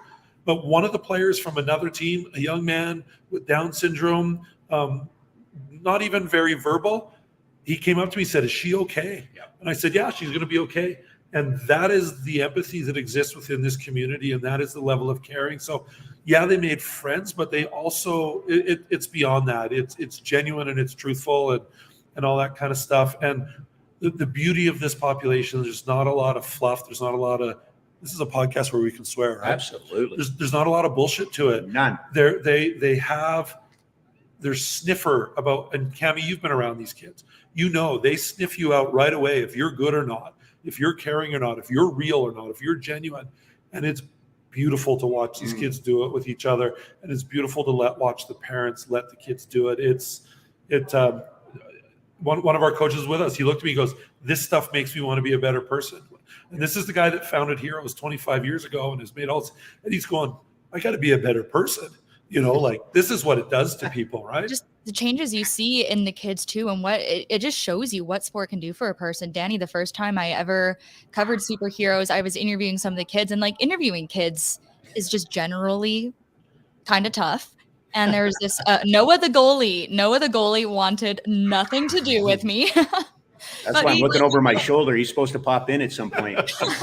Yeah, but like Noah is not really huge on eye contact, not very talkative. And we got through it. But then like I came back a season later, and not only did he remember me, but he came up to me and asked to be interviewed. Didn't even know what the story was. It was like, heck yes. Well, it's Get just in here. And now like Kevin, you said if it ended tomorrow, you achieved so much, but it's not ending tomorrow. And since especially winning the Willie O'Ree Award, we've seen huge demand and growth. So can you tell us what the demand is like for programs like this across Canada right now? Yeah, well, and even yesterday we were talking with some guys from Montreal who want our help, kind of, you know, looking at how they can expand what they're doing there. I mean, the interesting thing about demand, like when we talk about demand in hockey and participation, you know, it's easy to go after the Hockey Canada participation levels. We know that those numbers are shrinking. But what we're learning about these families is they weren't looking for the game because they had a perception that there wasn't a place for them in the game. So they weren't looking. So we had to go find them. And even when you meet these kids and the families, we say, "Did you know your kid can play?" They go, No, you don't understand. You know, my kid is in a wheelchair, or my kid is, this, my kid's that. And we say, "No, they can play." And they don't believe you because for so long they've been conditioned to think there wasn't a place. And so what happens is once you reach a tipping point, once you get to like 8-10 families, then the word spreads, because these are families that have to support each other. They have to build their own community, and the word gets out. And then you're getting messages from everywhere. I mean, you know, if money was unlimited and volunteers were unlimited, I'd have superheroes programs in every small town, every big city, everywhere, because there just isn't a place, and it's a gathering place, and it's a community. But a lot of it is education and outreach and saying it is possible for your kid to play. I mean, the hardest working person on the ice today in our second game was a coach who pushed one of their players around who needed to be in a wheelchair, and there was enough snow on the ice that the wheels weren't turning, so he was pushing this chair against the snow without the wheels turning, and he was keeping up with the play. He was going, and this is what Ottawa it brings. drift. There you go. This is what it brings out in people. That's the amazing part. You know, one of our coaches that's here with us today, Daria, she played, youth sports hockey through MRU for 5 years. It's killing her knowing that the Cougars are 2 hours down the road. But she, for her, she said to me, she goes, "This was the best hockey tournament I've ever been a part of." And she was at the Nationals 3 years ago when MRU was about to win it and COVID ruined it. And, it's that kind of stuff. And it brings out the best in everybody, but the growth part is partly educating families and saying there is a place for your kid to play. There is a place for your family in our community. And it's opportunities like this that build our community and grow our community. Also, a shout out to the Mount Royal Cougars. Toppled the #1 ranked Toronto Varsity Blues at the national championship. There might be a story here you might want to ask about. Is there a story we could ask about? Where are you going tomorrow? I mentioned where am I going to be and where are you going? So I mentioned that it's killing Coach Daria to not be there, because she got to help coach the Cougars a little bit this year. So we are going to go. So, and then of course, so many Cougars have volunteered to Heroes. So tomorrow night, some of the players are going to the Senators game. Some of the players don't want to go to the Senators game, so they're going to a trampoline park. And Coach Rob is going to go to the extreme trampoline park and be jumping around. Don't forget your helmet, Rob. And are you going to be bouncing, Rob? I'll send pictures. I'm bouncing right now. And hey, there we go. There you go. This is the let me tell you about my best friend headphones. And Coach Daria and I are leaving the game as soon as our game ends, and we're driving to Montreal to go cheer for the girls because they've always been there for heroes and superheroes. And so we're going to go and make sure we're cheering for them. So. Heck yeah. And they deserve more recognition. They've got Tatum Amy, Canada West Player of the Year, first team All-Star nationally. Emma Bergeson, first team All-Star nationally. Caitlin Ross was snubbed. I think she should have gotten some recognition as a goalie. And shout out to Brianne Trotter for scoring that game winner to take down Toronto yesterday. Let me talk about Trotter just a little bit. Oh, please regale us. So she's been with Heroes since she was a freshman at Mount Royal. And Trotter is that person who's really quick to deflect. And she is that young lady who's very self-deprecating and all that kind of stuff. And this year she was injured. She didn't play until like February. And, so she was coming out to Heroes all the time, all the programs, all that kind of stuff. And I've said to her a few times, I said, you're going to be back soon. And she goes, they've been winning without me. They probably won't have me in the lineup and, all this kind of stuff. I think trying to set herself up in case that's what happens. And she scored a big goal in the regular season that meant a lot to their playoff position. And then when Daria was kind of keeping track of the game on her phone, and she goes, Trot's got it. Bree got the goal. And I was excited for her like a proud uncle. And she's just this kid who's been volunteering for us. Like when I talk about the hockey gods sometimes reward the right people, Trotter deserved that because she worked her tail off. And, when you're talking about an NHL player and you can salute somebody who's getting paid a lot of money to rehab a long injury and all this kind of stuff. But, she's going to school with a brace on her knee, and then she's coming to Heroes and tying skates, and then she's going and doing her rehab. Like, they don't have the resources. Like, she was doing it for her teammates. She was doing it for her sister who aged out of Mount Royal and didn't get a chance to do this. She's doing it for a younger sister that she plays with. She is everything that's right about women's hockey, but everything that's right about hockey. But all it looks like is she's a kid walking around with a brace. You know what I mean? And she's the definition of grind. And to see her get rewarded and score that goal, because the easy thing would have been that Tatum got it. Tatum's the player of the year, the humanitarian of the year, the everybody you want your family to meet of the year. Like, she's the total package on that respect. And she's volunteered at Heroes for 6 years too. But Trotter deserved that goal. And if you can't feel good about that kid scoring that goal for her team, because nobody deserved it more than her. And Daria and I phoned her last night in her hotel room. And I said, you should be sleeping by now. She goes, do you think I could sleep? Like, she was back to being an 8-year-old girl who had scored a big goal for her team. And you've got to celebrate that, and you've got to salute that. And somebody's going to do it for the UFC too. They start, right? The UFC men are out there. Quarterfinals. They're playing UPEI, the former school of Joel Ward. So you guys have me really, really hyped up right now. So I do want to check. Can I watch these games from Calgary? Yeah. Ours? No. Ours. Well, I was more referring to the MRU games, but I mean, if I can watch yours, I'd love to it's as on well. CBC Is it on yeah, CBC yeah, you can watch it for free. Not about us? No, I would love to watch your My games. name's Honestly. right there. Like, seriously. No, I believe you can, right? You can watch the university ones, yeah. Okay, perfect. Thank you. Yeah, no, should definitely watch them. The women are in Montreal. The guys are on Prince Edward Island and metropolitan Charlottetown. Say hi to Dion and Alicia for us. And I don't know why this happened, but it did. the head coach of the Ottawa GGs, watched us play and came in and talked to our kids after the game. Oh, that's amazing. Yeah, U Sports has been so great. Like UBC volunteers with our kids, U of A volunteers with our kids. Like U Sports, there's some connection there that it just makes sense. And again, it brings out the best of these university age kids. I've always said, there's on paper they're supposed to be out getting drunk or be hungover. And where are they on weekends? They're with Jagger and Thomas and all the kids you see in that picture. That's where university athletes are spending their Sunday mornings, is volunteering to teach the game and inspire kids to play the game, right? We could go on and on, but we have to celebrate U Sports players. No, I'm honestly, this whole last half an hour having you guys on, I mean, hockey culture, to be honest, can be exhausting at times. I mean, there's been stuff this week that has been, makes it pretty hard to just kind of like celebrate the sport. So I love this conversation because we are, getting you need those reminders sometimes about all the amazing, inspiring things that are happening through not just, just through sport in general, but also, there's people like you guys who are giving so much of your time. And I appreciate it. I just want to point out, Gab. Oh, sorry. I was just going to say, Gab's doing an amazing job of grabbing some tweets and stuff like that. And the first one you saw was Logan, who we were talking about. So, but I wanted, if you guys, there you go. That's Logan. He was our captain for the first game. And what's cool is that he then chooses the captain and the assistants for the next game, right? Awesome. So, that's kind of neat in the way they go about it. And he did that real good job. But I want to ask my friend a question, because you guys are kind of seeing for the first time what people in Ottawa kind of saw for the first time, the new jersey.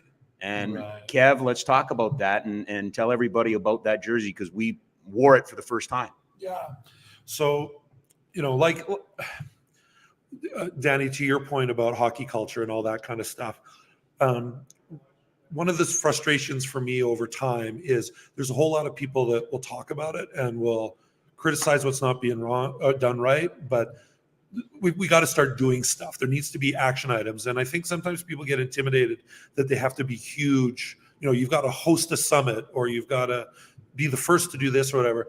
And our kids keep asking us to do little stuff. So we had players saying to us, when are we going to get Pride jerseys? When are we going to get Every Child Matters jerseys? When are we going to get, Hockey Fights Cancer jerseys? And we have conversations with the kids that we can, as a charity, we can't afford to do all of those. But we said to them, is there something we can do that puts all of that into one? And so where we started with was a color, and what color represents sort of neutrality and represents everybody. And we had to remember that we also do a program in Northern Ireland. And so we had to really think about that, because color and sport go hand in hand when you're talking Ireland, Northern Ireland, all that kind of stuff, right? Like we couldn't have, we couldn't roll out to the program in Belfast, Northern Ireland with orange Every Child Matters jerseys, because it gets seen as something different. So they identified purple as a neutral color. So then we said, okay, a purple Heroes jersey. Then we figured, how do we make sure that we're representing the Indigenous communities, because a third of our players across the country on the hero side are Indigenous year over year. So we were able, through Tyler White and Brent Dodginghorse and stuff, to talk to some First Nations knowledge keepers and elders and get their blessing to put the medicine wheel into our Heroes logo on the chest.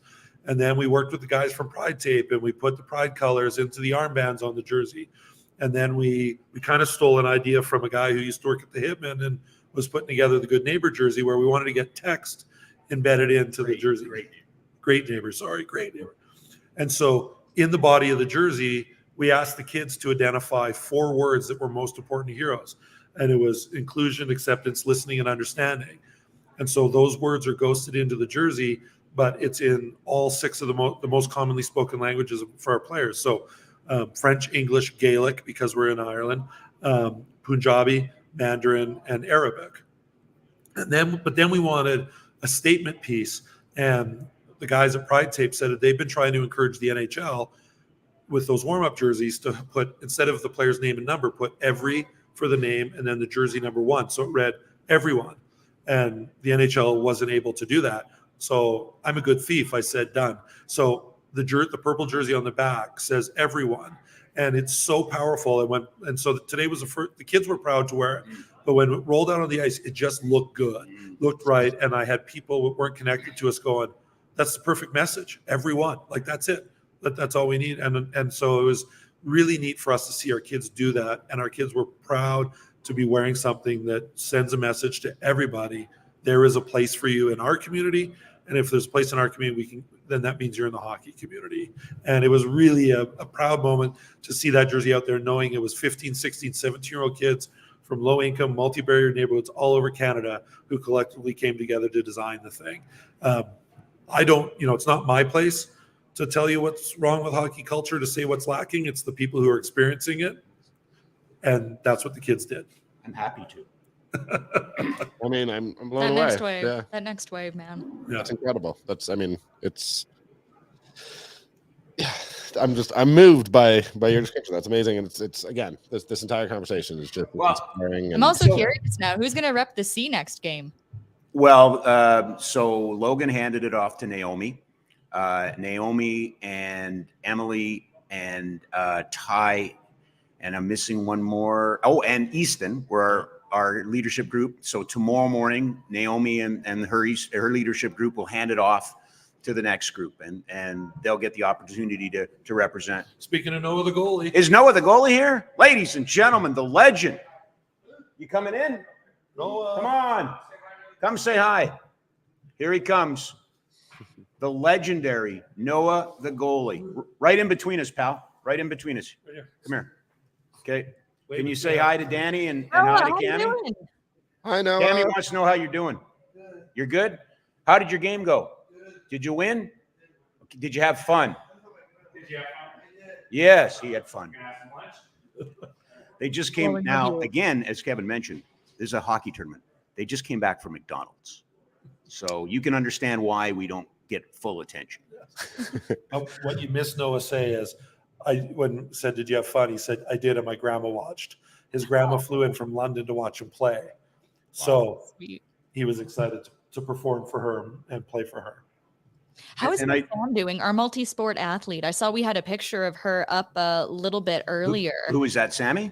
Sammy. She also, one of the Heroes players, Danny, she does synchronized swimming and gymnastics as well. She does. And I've run into her on the ODR many a time. Yeah, and she was one of our we had, there you go. She's wearing an A there in the jersey that we were talking about. So one of our originals as well. So she's playing some D today and made a couple of really big, spectacular defensive plays. And what the neat thing about Sammy, she's got $1 million smile, and you can see it right there. There's no greater smile than when that kid flashes those pearly whites. And I look at her and I look at those other kids, and they are so generous with the gifts that they give us, right? They are so generous with the gifts that they give us. It doesn't matter how you feel. It doesn't matter what's going on in your life. When you spend a little time with these kids and allow them, I say it all the time, hockey is not a static thing. Hockey is what the player needs it to be. And today, and I have to tip my hat, Kev, to the Condors, to Energy City. Yep. Electric City. And the other teams there, we score, we do a flyby by both benches. They score, they were doing a flyby by both benches. We had, again, some size issues. And when we had a couple of collisions, if it was our player that was the second person down, then their player was helping them up. And if they were still down, our player was helping them up. It's the coaching and the people around here is fantastic. There's Sammy. Look at that $1 million smile right there, eh? Does not get any better than that. And then you can take a look at that jersey too. You can see some of what Kevin was talking about and the pieces that are in there. The light purple, Yep. or pink, the lettering is really beautiful. You got her. Yeah, 100%. Now, this guy here is a Willie O'Ree winner, and he's won some other stuff. And, I try real hard. But what we're not is, marketing geniuses. We really should have probably looked at the retail part of this. Probably should have done that. If I can ask you something completely random, Rob, I know when you were on with Danny, you guys talked about 3 statues. Yep. That you'd like to see in the city. I think Yep. we had one in common. Yep. I said Ed Whalen. So Yep. it's not Stampede Wrestling coming No. back, but wrestling is coming to the Stampede. AEW. AEW. Yep. If you guys, Oh, look at that. Hey, look at that crew. It's Ed wailing outside. I'm 2 degrees. Look at That was that. one I liked when you did that. But so I have to say, I got to meet some of the stars of AEW yesterday. The Jericho Appreciation Society, I see, was in town. Harry the Horse stirring up some trouble. If you were a wrestler, what would your gimmick be? Well, I think we've established my gimmick. Yeah, Rob is a wrestler. No, I know, but I guess this is also pointed towards Kevin and Danny. Oh, it's Kevin and Danny. Okay, Yeah. Perfect. Awesome. Jeez. Well, Rob you've already got a would be crew, the Rob. ultimate jobber, right? Oh, Right? Now you can't even hear the feedback. They're agreeing with you, though. Okay, you're back. I don't know. Mine would have to be something where I won every match in about the first 20 seconds because I really don't have the cardio to do that stuff. So it'd have to be like, I'd have to be a squasher or a squashee, but I don't know what my persona would be. I don't know. Yeah, it's worth noting that like Cami and I went cross country skiing on Tuesday, and I like literally couldn't move for 48 hours. So I don't know that my thing is going to necessarily be my athleticism or my like marathon matches. So I don't know, Kev. Maybe you and me can just do really short matches against one another. I'm happy to lose to you. You're clearly a better person than I am. So yeah, so we'll just be, I don't know, we'll reinvent wrestling and just make it be one move, go in, get the 1, 2, 3. No, you know what? You guys think about this some more. Get back to me on another day. I don't accept these answers. I Did you answer the question, Cami? Have you answered the question? Yeah. Oh. You It's haven't hard. answered the It'd be question? easy. It'd be easy. For I'd call you? myself I'd call myself like short stack or something. I'd get like my friend Gina, who's like the same height as me. We could enter. One of us would be on the other's shoulders, and we would enter the ring in a trench coat. So you think it's just one? Surprise, 2 of them. Better than think us. it would be I'm not Better sure than that us. people in trench coats should be making that motion. I'm just saying. Also, does that mean I get to call you Shorty C now? That works. Tenacious C. I'll take Tenacious Okay, C. Well, Tenacious C. That's my Okay. bowling name. Okay. I did get on the Jimmy Kimmel show 20 years ago because they thought I was Jim the Anvil Neidhart walking down the street. Really? We have Jimmy were- Kimmel. We Are have you serious? They were filming something on the street, and they said, "Has anybody told you look like a celebrity?" And I said, "Like, oh, Tom Cruise? Like, what are you talking about?"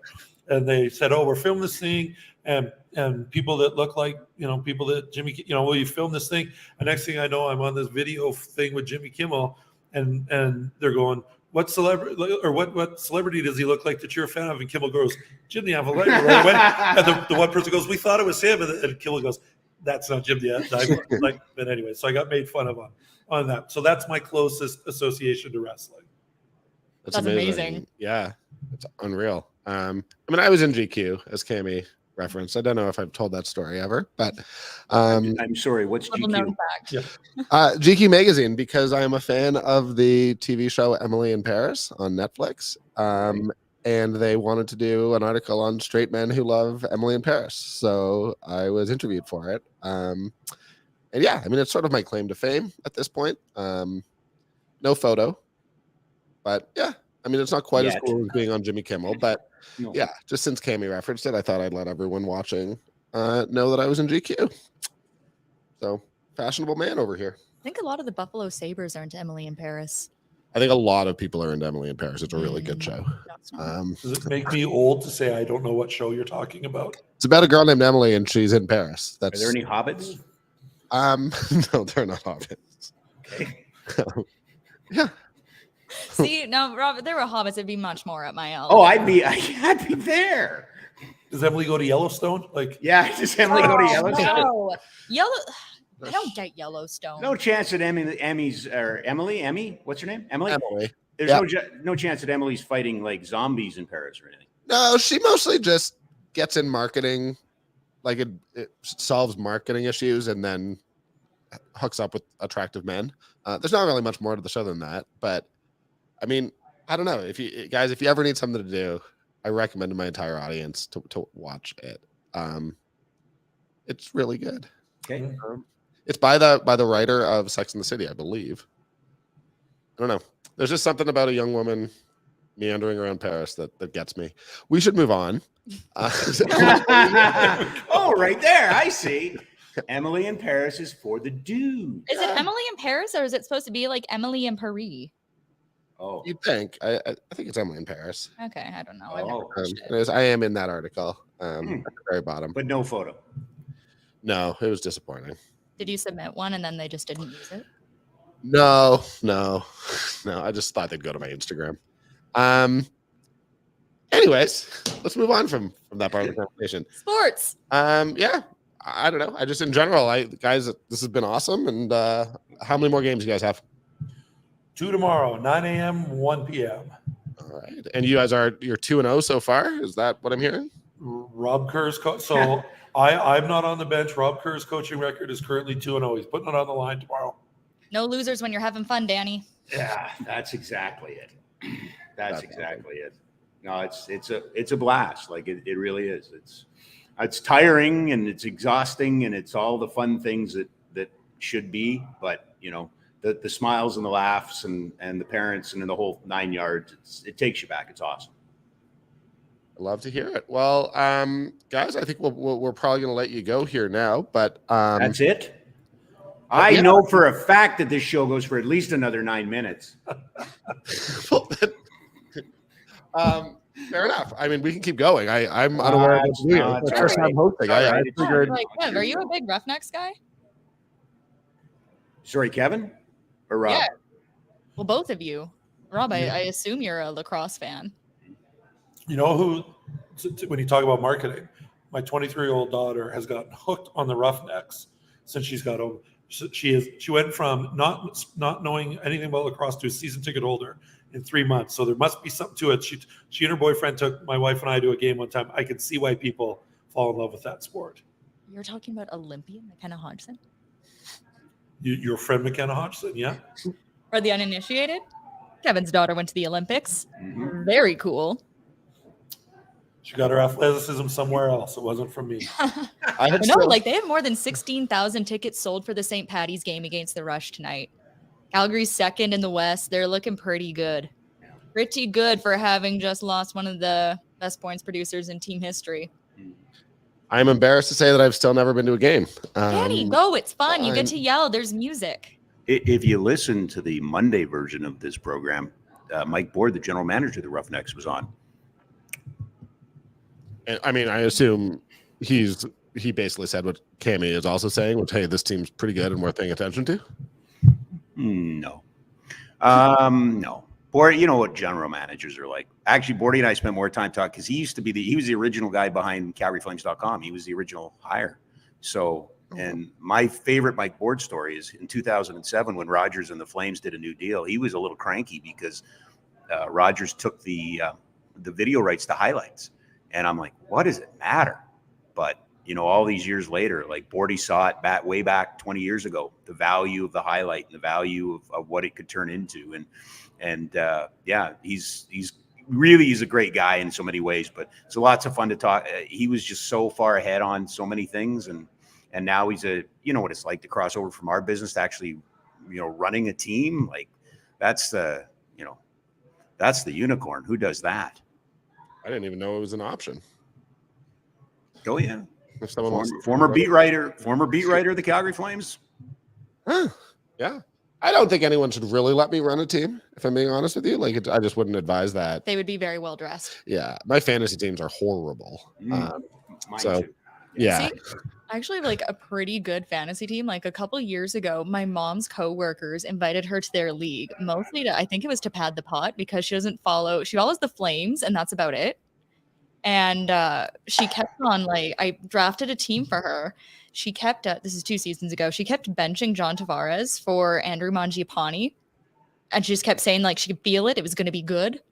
And then Mangiapane broke out last year, and she won the whole damn thing. My basketball team has no heart.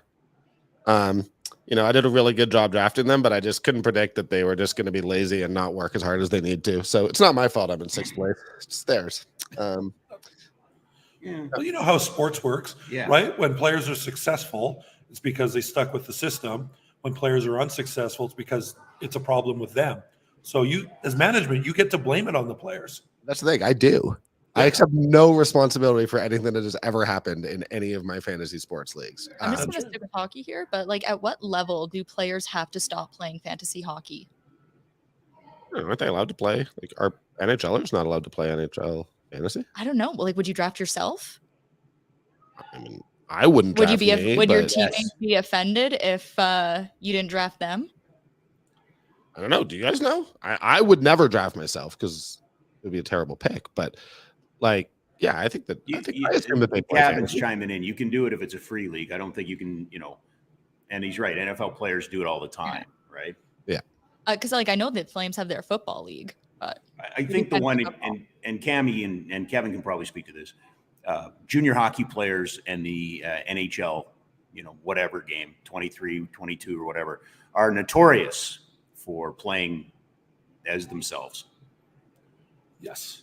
As a WHL billet family, I can tell you that they all, as soon as the game comes out, they go and find themselves, play as themselves, and they believe that is, if they can go out and score 4 goals, that's a predictor of how they're going to play the next game. Future and seasons. I know that NHL players play as themselves too. have you had a billet or NHL player that you know who has been unhappy with their depiction in the game? Every single one. Every single one says, I'm faster than that. I have a better shot than that. I'd never make that move, et cetera, et cetera, et cetera. Every single one of them. That's amazing. I'm gonna ask them about that. Honestly, like the next time we have a casual day with the Flames or the atmosphere isn't hot, I think we need to ask. The people deserve to know. All right. We can let you guys go. Thanks, guys. This has been amazing. What you're doing there is Cami and Danny, I really appreciate you having me on your show. I think you guys are onto something here. I think this show is going to go to great heights, and I hope I get an opportunity to come back. And thank you for including Rob in your show as well. I will say sincerely, anytime Rob, you bring want us to be back on, too, please. Yeah, Cami, we could do a show. It'd be a lot of nonsense. Yeah. That was fun. I'm really glad we did that. Those guys were awesome. What they're doing in Ottawa, I mean, what they're doing on a day-to-day basis is obviously incredible. But that Heroes hockey, that the whole operation is, it warms your heart, inspires you. It's the best. Those guys are awesome. I'm a very cranky, cantankerous person, and when I go down there, my cheeks hurt from smiling by the end. Love it. I got to check it out. And actually, Vicky's son was one of the Scotiabank skaters this year. AJ was at the Dome doing the lap with the flag. That is awesome. Yeah. Well, we've got about 3 minutes here. I know you very much brought up the esports stuff going on this weekend. Is there anything? I don't know when the next time we're going to do this. I'm sure we'll be out hiking or I mean, we hang out all the time. So, but is there anything that you just think, I don't know, anything that sports fans here in Calgary, you want them to keep an eye on coming up? Actually, you know what? This Sunday, U18 AAA hockey, Calgary Buffaloes, they're looking for a 3rd straight title, including the blacked out COVID year. But they were up 2-0 in their series against the Northwest Flames. The Flames went and won 2 straight games. And baby, that is going to a deciding Game 5 on Sunday, I believe at 1:45 at Cardell Rec. So that would be a good game to keep an eye on. Mount Royal Women's Volleyball also up to the National Championship. They are the reigning national silver medalist. Going to try to change the color of that hardware. They have a fantastic team. They're led by Quinn Pellin. She's once again an all-star just among all the players across our country. So they're definitely a great team to keep an eye on. If, again, you want to watch some volleyball on CBC, that's nice and free. Love it. That is awesome. And if you don't like volleyball, get some taste. I mean, I like volleyball. Yeah, check that out. That's awesome. Obviously, I will be covering the Flames game tomorrow night. I will try to be there. I don't know. Is it a 7 o'clock or 8 o'clock start? Do you know? 8 o'clock start. 8 o'clock start. I Should have checked that. That's one of those Man, things. it's hard with deadlines. I've had days where it's so tight. I've I rushed took back to the all station. these notes. Didn't write down what time the game My started. computer died. Okay, All good. my stats. We're pros. But yeah, I don't It know. is an 8 o'clock start. This good 8 o'clock start. Dallas here visiting before the Flames head back to California. So I don't know, lots to pay attention to. They are back in the playoff race. This is a big weekend, big week for them coming up. I want to, since we're wrapping up here really quickly, thank you. You were not supposed to really be my co-host. We were just supposed to have you on for half an hour. Then you showed up early, and thank God, because I did not want to just talk on my own for 15 minutes. Was dreading that. That's the terror of radio. It's people who can talk to themselves in a box for 4 hours. Yeah, I feel like I'm okay at talking to people. The talking alone stresses me out a little bit. Would be a little bit probably different if it was Stampeders. But Either way, I want to thank you for being here. You were absolutely amazing and saved me and made the show so much better. Obviously, Derek Dennis, honestly, he was great. I love that guy. So nice of him to come on, take time during his off season. He said he had 3 kids, including one under 1. So we know how busy he is. It was awesome for him to give us sort of 20 Hopefully you minutes get of to his time. see the kids up in the stands this I year. know. They're adorable if you haven't seen them. But Derek was amazing. And then obviously Rob and Kev coming on for an hour talking about what they're doing. They're busy there in Ottawa, lots of responsibilities. So just really, really appreciative of that and appreciative of the opportunity. Hopefully we didn't turn too many people off here. And in case we are healthy scratched from this show for the next while, thank you for putting up with us. But yeah, we'll come back. Let's talk more football when football season gets going. So thank you so much, everyone. Thank you for watching. Thank you, Cami, Derek, Rob, Kev, producers. We're good. Thank you. Bye.